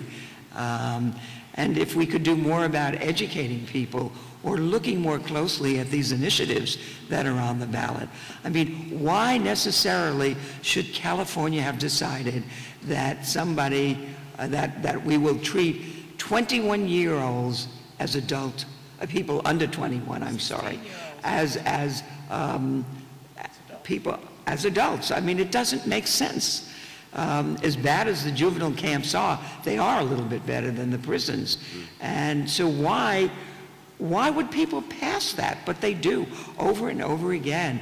And that's why my plea to you today is to watch it, to do what you can, certainly as social workers, but to watch these initiatives, to watch your state legislator, to watch your Board of Supervisor representatives.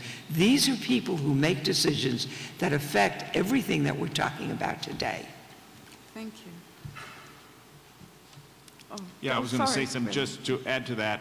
There was a proposition, ballot initiative that was passed a number of years ago known as Proposition 36, which would provide monies for substance abuse treatment in communities. That funding has been virtually eliminated by the governor. And so that special funding is no longer available. Hello, everybody. Thank you for coming. My one question is yes, it's nice to have a reentry program, but I think it lies with our population of sheriffs that don't understand how to work, especially with the mental health illnesses. I think they get in the way in treatment plans, and I ask, do we have any programs or to just get them informed or educated on how treatment plans work, or how the population is? That, you know, people like make fun, or because I worked at Twin Towers for a year, and I was a social worker there as an intern, and I just saw atrocities across the board with the sheriffs, and so they're coming out, you know, with traumatic issues, and how do you expect them to be re-entered when, you know, you're traumatizing them? Yeah, just briefly. One of the possible solutions to a lot of the challenges that these current groups of people are facing now could be educating all of the folks who are involved in the legal processes through which these individuals go. And so that would include not only your run-of-the-mill law enforcement, sheriffs and police departments and so forth, but judges, all of the attorneys, because they need to be educated. And they also need to be educated about effective treatments. Because if there's an effective treatment for someone who is not violent, why would we incarcerate them when it costs so much more to incarcerate someone than to treat them in the community, where they might even become productive citizens with organizations like Mike's? So there is some of that. What I should also say is our department has teams that include members of the LAPD, of Long Beach Police Department, and county sheriffs, where together a mental health practitioner and a law enforcement person will make a visit on an emergent basis to a home where there is allegedly someone who might be in the process of committing a crime and who may have a mental health problem. So there are some of those teams, probably not enough of them, and yeah, we have to educate many more folks. Thank you. All right, our next person. Hi. Throughout this presentation this morning and really the last few years, I keep hearing the themes of budget cuts, financial issues, problems, and lack of funds. I heard with the Chrysalis program there seemed to be a creative solution to some of the financial difficulties that we're having in the state and the country and really globally. I wanted to know if any of you had any other creative solutions to some of the budget difficulties, since it doesn't seem like California funds are necessarily reliable. I think we are all working to stop some of these budget cuts. I think they're very important. Whether we will be successful or not, I think is really questionable. You know, why we can't learn to redirect money, as we've heard. You know, it costs more to keep someone in prison for a year than to send someone to Harvard for a year.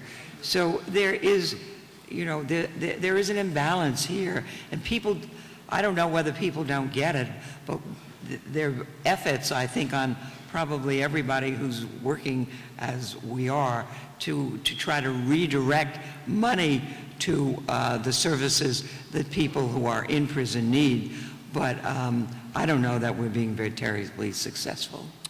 Yeah, and sort of, if I may, to that end, just yesterday, late morning in Sacramento, before I had to go to this meeting that I was telling you about, where I learned about all these slashes to the rehabilitative services for those in prison. We were preparing a letter with an LA County lobbyist that identified exactly how much it costs to keep someone in prison on an annual basis who has a mental illness and a substance abuse problem versus what the cost is to treat them effectively in communities so that they will make informed decisions when they develop their budget. And so, just more specifically, our draft letter, which is not finalized yet and hopefully will be tomorrow or the next day, which we will distribute to all of the state legislators that represent LA County, it costs somewhere between $50,000 to $60,000 on an annual basis to keep an adult incarcerated, whereas for that person who has a mental illness and or substance abuse problem, we can treat them in the community for $2,500 to $17,000 a year. To us, it's clear it's cheaper to treat them in the community than it is to keep them in prison, and so we hope that they will make better informed decisions about how to spend our money. Thank you.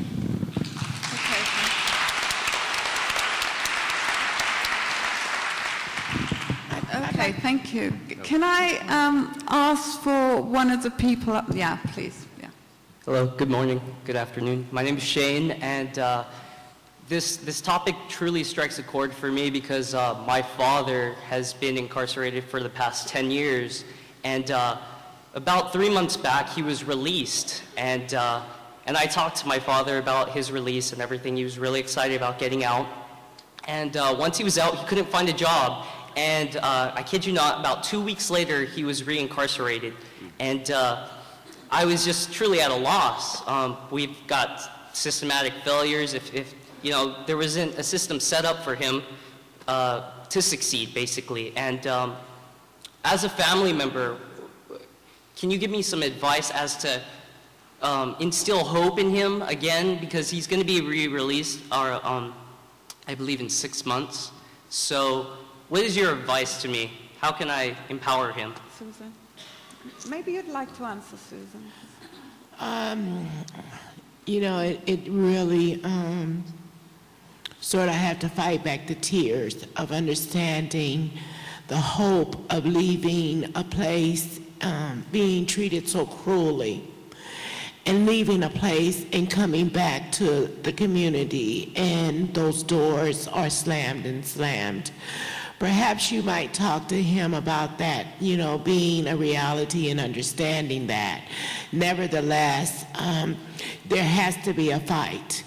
There has to be a fight and the understanding that you deserve just as much as the next man.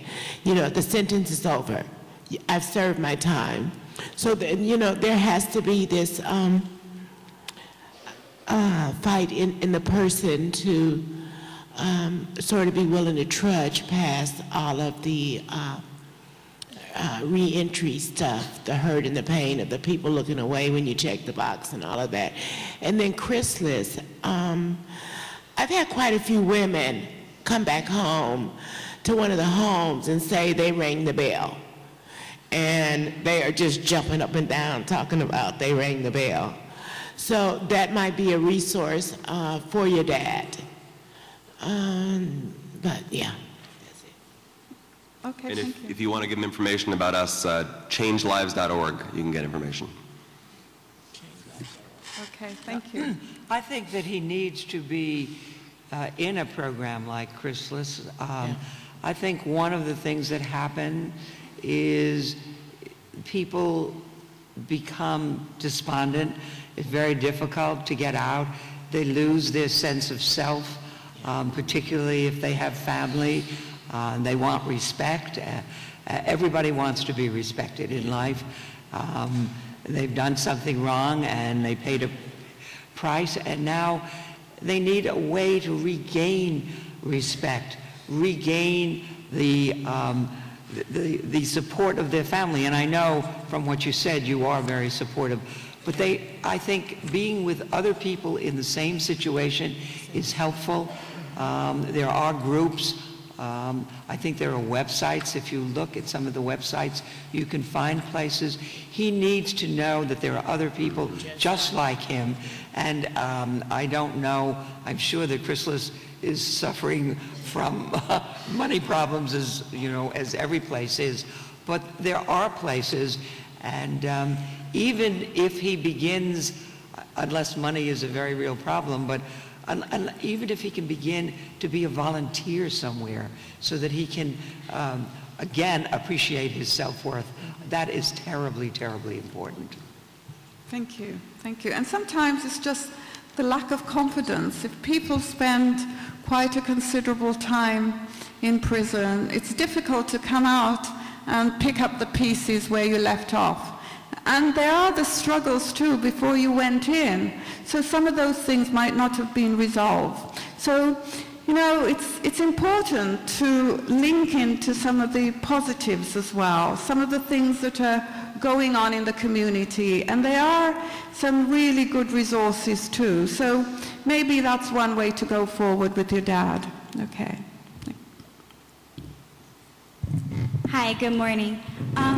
I know that myself and many of my peers are a bit unclear as to the type of persons who are going to be re-entering into the community, and I know that you said they were many of them were low-level offenders, but for example, this morning I was speaking to an LA County sheriff who gave me an example of an incident that happened yesterday where a convicted inmate was released under Schwarzenegger's reentry law, and he was a convicted rapist who had his sentence cut down in half, and within 24 hours he tried to rape his social worker and was put back in. Now, I understand this is an extreme case, but that doesn't seem like a low-level offense to me. So who really has the authority to decide who is eligible for re-entry, and then what kind of crimes are considered low-level offenses? Okay. Well, yeah, that's, thank you for your question. I'm going to try to give it a whirl here, but I'm going to also lean on Mona and others here to help me out. First of all, there is a state parole board insofar as the state prison system is concerned that reviews every single individual's case on its merit, depending on, you know, such things as their offenses, whether or not they're violent, whether or not they have had rehabilitation for what it's worth in the prison system, and whether or not they show some level of remorse with respect to their offenses. Now,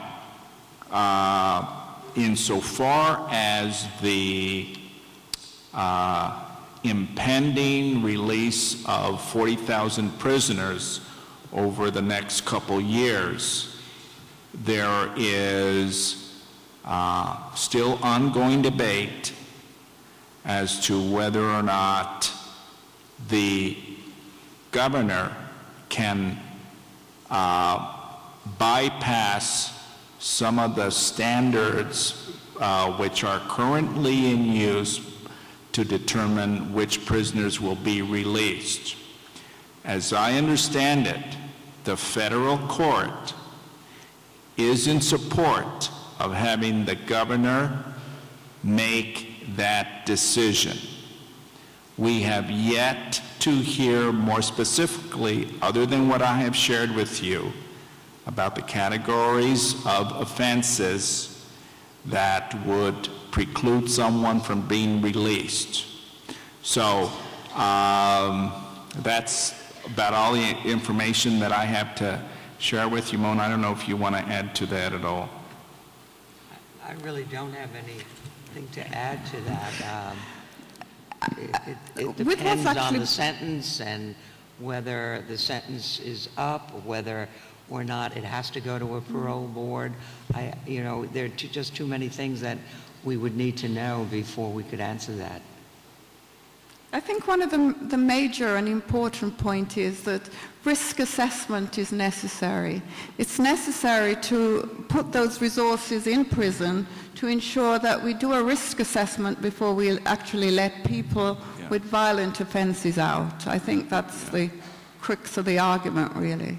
Yeah, and sort of to that end, the state prison system was implementing, and it's come to a halt for a number of reasons which I don't want to go into, but they were beginning to implement a standardized criminogenic needs risk assessment which would help them determine which of those offenders could be classified as low-level offenders who would probably get an earlier release, get less rehabilitative services than those who fell out in the moderate to high-risk criminogenic needs.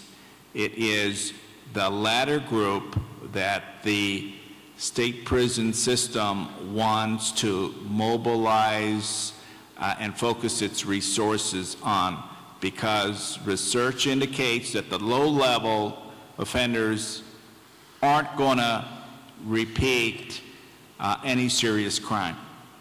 So that is the current path that the state prison system is taking. However, I must say that in my tenure on this state board, it has been a very circuitous path. Right. Thank you. I know time is getting a bit short, and there's some people who have stood quite a while. There's one person that's been standing for quite some time. So if you could just say your name and what your question is. In the balcony? Yes. My name is Evelyn Beauchamp, and though reentry is very important, if you're ready, you don't have to get ready. There are a lot of men and women in prison who are seeking higher education, and it's available through correspondence courses. However, they're very expensive. I wanted to know if you have any information regarding funding for books or for these courses to make education or skills and trades available to these men and gentlemen. I mean, men and women. Michael, do you know anything? I'm afraid I don't know of any funding sources or places they could apply. Sorry. I'm sorry, I don't know either, but all I can say is there should be, but my list of there should be is so long that... I don't know of any programs that funds books inside of prison. I do know of an organization called Brothers and Sisters Inside and Out, and they do some, they specifically work at getting books to people on the inside. I've had a few people that have written me and asked for sponsorship of college courses, and I always say yes. And I know the only place I can get good books from is Coastline College. They got a thing going on, so that's what I know about the higher education programs inside. Yeah, okay, thank you. Oh. And just the one thing I would add, which is related, is that, you know, while it's not inside, we did start up a program for helping clients with GED. So we have a support group, we have resources to pay for books and testing fees associated with getting a GED. But then, again, that's once they're out. Okay. Thank you. Now, if we can keep our questions short, so that maybe we can get them all in. Time is running out for us, so maybe our panel can also answer in quickly as well. Maybe that will work for us. Okay. Hi, my question is for Graff-Weisner of Chrysalis. As I mentioned earlier, I do employment services on Skid Row, and when I came across Chrysalis for our forensic population, I was very excited, but that was short-lived because what I found was Chrysalis is not taking in clients in any sort of collaborative effort. Rather, they have to go through your program and your program specifically, which isn't as much of a great thing for our forensic clients who their terms of probation mandate them to be at our program. As you all know, with funding restrictions, that means that where we fall short, Chrysalis cannot carry the torch further. So for Chrysalis and for any other employment programs like yours, are there any plans in your future to build collaborative partnerships and help agencies like mine who are dealing with people who are still on parole, still on probation, access your services? Briefly, please, Michael. Yeah, Briefly, I think it sounds like a very specific question that maybe we should talk about after, and I'm happy to talk to you about it. I don't know the details. We collaborate with many partners, but I'd have to talk to you more to find out whether it's something we could do. But I'm happy to. You can see me after. Okay, thank you. Thank you. Next person. Okay. Hi, my name is Heather, and I actually work administering cash-based programs in Orange County, so I do CalWorks, food stamps, general relief. One of the things I wanted to ask you is you probably are well aware that drug felons or people who have drug convictions are permanently banned from receiving federal resources, so especially for women, that means they can't get any child care assistance, they can't get anything for welfare to work or vocational training for themselves, and they can't get food stamps. I'm wondering if there's anything to end this discrimination, because other types of felons can receive assistance, and it just seems unfair to me. Ramona, is there anything? I worked for 2-3 years on the first lifting part of that ban, and the legislator just took the meat out of it. Something really does need to be done. I have a lady, 62 years old, released from prison in October, and she's ineligible for food stamps. And my God, we're supporting her until she can get her Social Security going. But she can't get food stamps because she has a drug felon. 62. You can give murderers and sex offenders. Everybody else can get food stamps. Every other conviction can receive food stamps except that drug conviction. These are very draconian laws that have been passed either through statute or through decisions by the United States Supreme Court. They apply to housing, they apply to education, they apply to food stamps. They often apply to people who are not guilty themselves. There's been a very recent case of a young man whose grandmother was living in a housing project, and he came to visit her, and he had drugs on him. He was arrested, and the grandmother was forced out of the housing project. She had nothing to do with it, but her grandson was coming to see her. They are draconian. I don't know the answer. We've been fighting against them. I don't even know how to fight against them anymore. When we see a case where a subject like this is raised, we certainly do an amicus brief, or we attempt to intervene in the litigation, but they've been there for quite a while, and until somebody really organizes and gets together and impresses on legislatures that these laws need to be changed, because all they're doing is adding once again to the prison population. Thank you. Okay, Esther?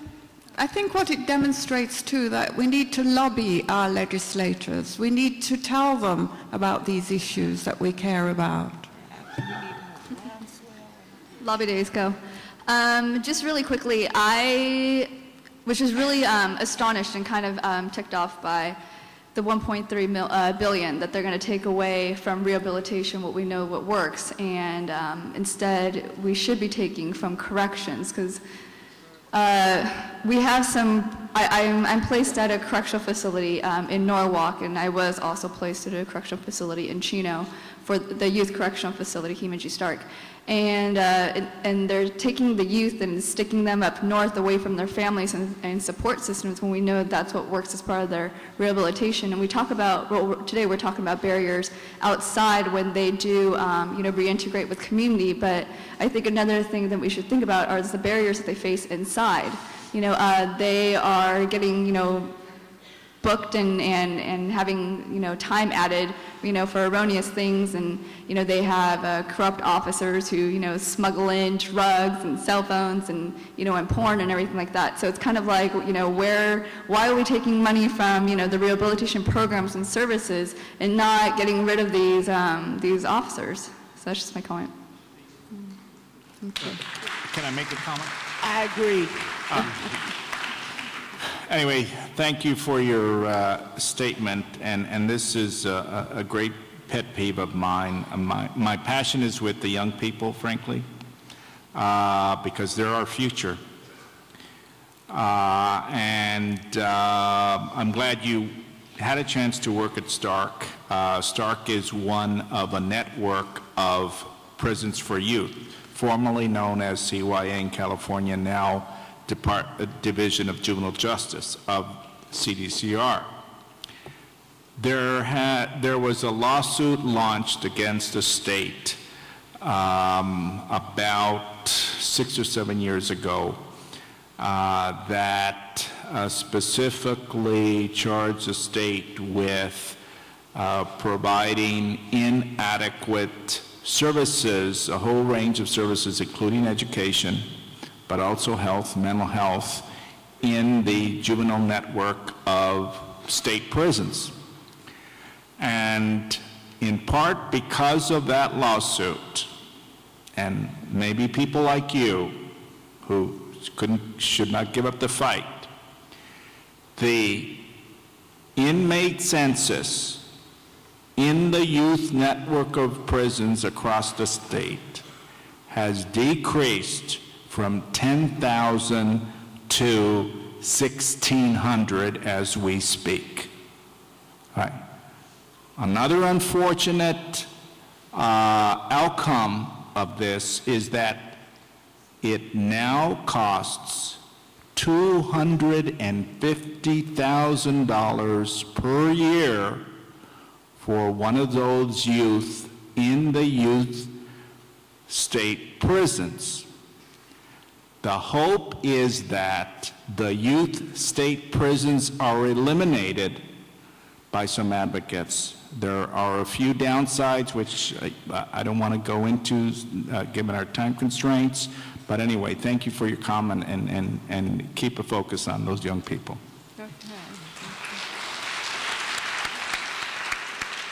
Okay, we're sort of running out of time, so if you can. Hello, my name is Gloria Calindres, and I actually work with the probation department for 4 years.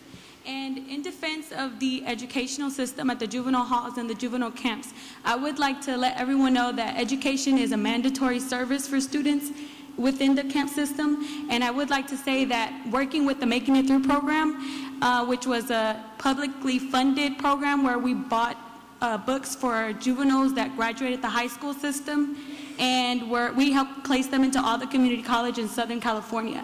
So I would like to say that from our experience working with them, we noticed that their reading levels go up because they're in school every day, and they have more one-on-one opportunities to reach the teachers, and there are a lot of other services such as inside-out riders and so forth, and other volunteers that come into the camps and juvenile halls and help with that. So earlier, I just wanted to clarify that because I don't think that everyone here has worked with the juvenile hall or probation population, and I wanted to clarify that because from my understanding, it was just said in a way that it made it seem like they didn't have any educational access.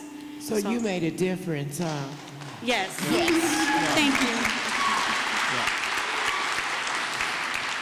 Thank you. Can I interject on this, please? I need to add so long as it's short. Only because there's another piece of information here with respect to the education in juvenile halls and camps. I work in a juvenile camp, so I know a little bit about this. And one of the facts is that the education would have not improved had there not been a lawsuit against the County of LA about 5 years ago. And with that lawsuit, the health, the mental health, and the education of those young people has improved remarkably. But it would have not happened without that lawsuit. Yeah, thank you. Okay, can we have the person in the balcony who's been waiting some time? Thank you. Thank you, thank you. I just want to thank everyone on the panel for all the work that you are doing and the changes that you're making. It's very inspiring. However, Ms. Burton, you suggested that at one point, and maybe at many points in your journey, you got angry. You also suggested that you get tired, and you're tired already. And I'm pretty young, and I'm very new to the program, and just hearing about all these uphill battles that we have as a state, as in our communities, and in the nation, it's tiring, and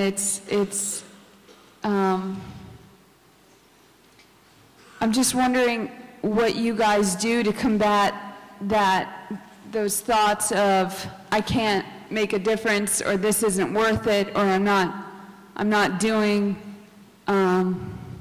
making big enough changes. I mean, how, we're going to be working with people on an individual level who go through those kind of thoughts all day. We're going to be working with our own selves who may be experiencing those kind of doubts about what we can do. And I'm just wondering if you have any advice to us as students. Okay, before you answer, could we take the other question and then you answer them together?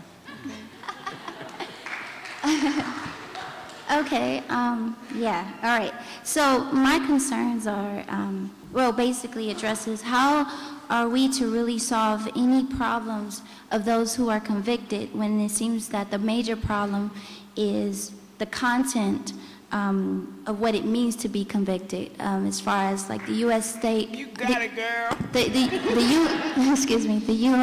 United States Constitution Amendment, the 13th Amendment states the abolishment of slavery unless you've been convicted of a crime. So it seems that we're addressing a bigger issue if we really want to help establish people of freedom once they're released from prisons. We have to change the context of them being labeled as slaves.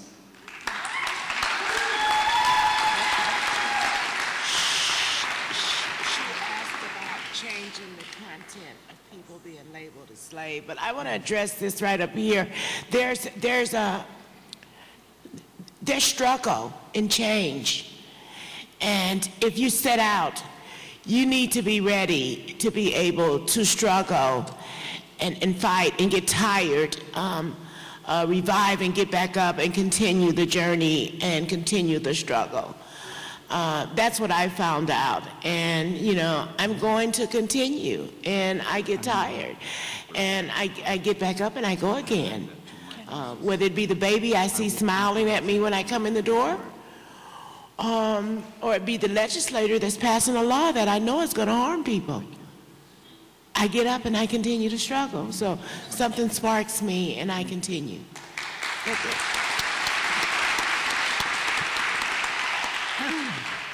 I am fortunate. I work in an office with many, many committed people. I've been doing this for 36 years. There are victories along the way, and they give you the inspiration to continue.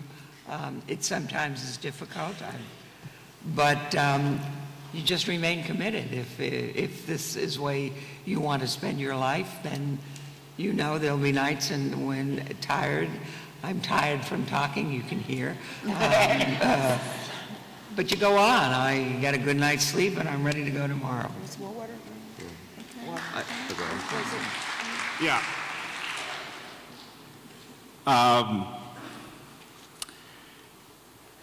I like to fight. And so if you like to fight, it's easier, but it's the people that I work with, the young people that I work with are the most inspiring to me.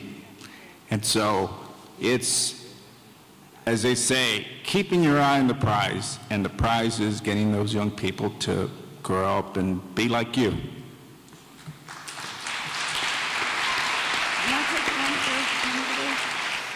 On that 13th Amendment question, there's a new book called The New Jim Crow. And it really connects it all up. And you'll see in there where the ACLU, the NAACP has taken it all the way to the Supreme Court and challenged some of the practices in the law. And I'm sure they'll probably be going back. You know, I think I would just add to your question up there. I think it's a good one, and it's probably one you talk about in the course of your time here in school, which is, you know, there's burnout in the helping profession. I think whether you're working kind of on a one-to-one level or more of a policy level, I think, you know, as Ramona said, it's important to take the victories and use that as motivation. We take our ringing of the bell and use that as motivation. You need to laugh and have a sense of humor. But in the end, we're talking about one person at a time. You know, Susan was saying, like, you're looking someone in the eye, and that's a person, that's not a felon. At Chrysalis, we talk about your past not being your potential. And I think, in the end, even the policy changes that we can make come down to someone's dad, you know, someone's sister. So I think you can take satisfaction if you're working with that one person and make progress, and hopefully that keeps your energy up. I think I'm more tired because I recently became a dad. I'm motivated to work.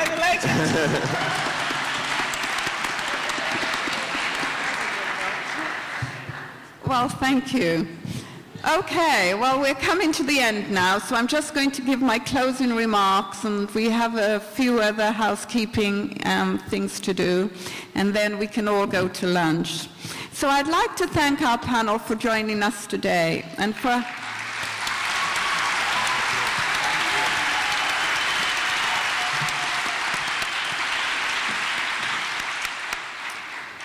helping us to understand some of the issues relating to reentry.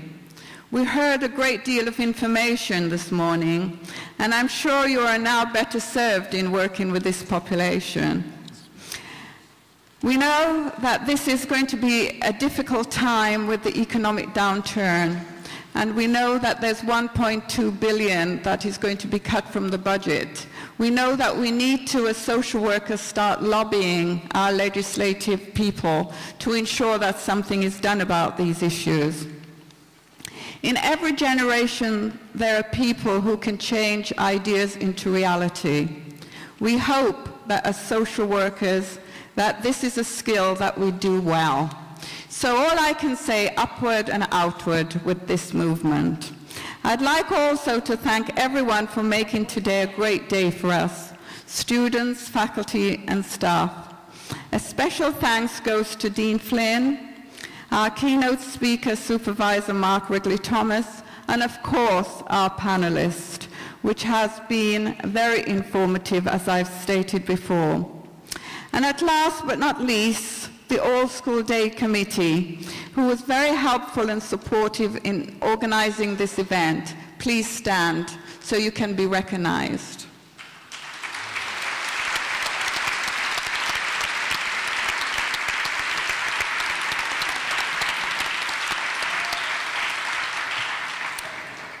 Before I return to Esther and Morale, there's a few things that I'm being told to say. Don't forget to fill out your evaluation form. That is crucial to us to know how to proceed with this the next year.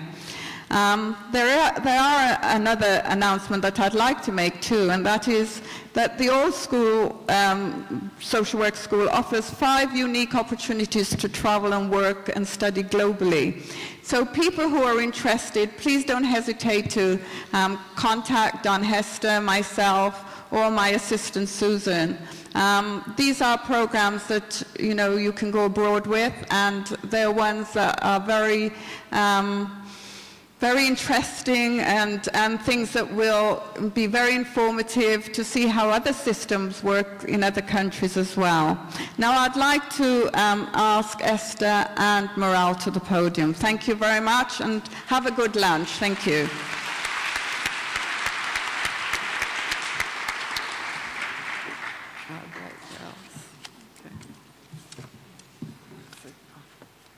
All right, day's almost over. We don't have classes today, so can we get a hand for that? Just a couple of things. I know we've been plugging away legislative info days. This is an opportunity to parlay everything that you've been learning in policy or anything along those lines to go see everything in Sacramento. We're going to start selling packages next week in the courtyard, and we're coming to your respective academic centers. San Diego, you can email us, so if you want to go, let us know. Also, Dr. Liu is going to be doing a good forum this afternoon from 1:30 to 2:30. It's called Online and In-Person Networking, How to Use Both Skillfully to Get a Job Faster in Today's Economy. So that'll be in Hamovich from 1:30 to 3. I apologize for that. And so if you guys want to go there. Lastly, lunch. I don't know how many of you guys are hungry, but we'll be serving that in the courtyard. And the evaluations, there'll be boxes there where you can deposit or drop off your evaluations for those. Thank you very much. And then really quickly, we do have an all-school day post event. I'm sure you guys all got flyers for that. And that actually carries on what we talked about in here, and we'll talk about a little bit more in depth. I'm actually really, really excited because this is kind of like right up my alley. But we will be showing a documentary that was made in Professor Rafael Angulo's Media and Social Work class. It's entitled State Property, Life After Prison. And after that, we do have some student speakers who will be talking about their experiences, when they were incarcerated. So definitely give us an opportunity to really learn a little bit more in depth as far as what we can do. And also, we do have the filmmakers and they'll kind of talk about their experiences making the film, as well as getting some faculty input as far as how we can best use our social work skills with this population. And also, don't forget about the evaluations. Please deposit them, and all school day committee, if you can meet up front for photos. And for all of you, thank you so much. Food at Gavilan Courtyard.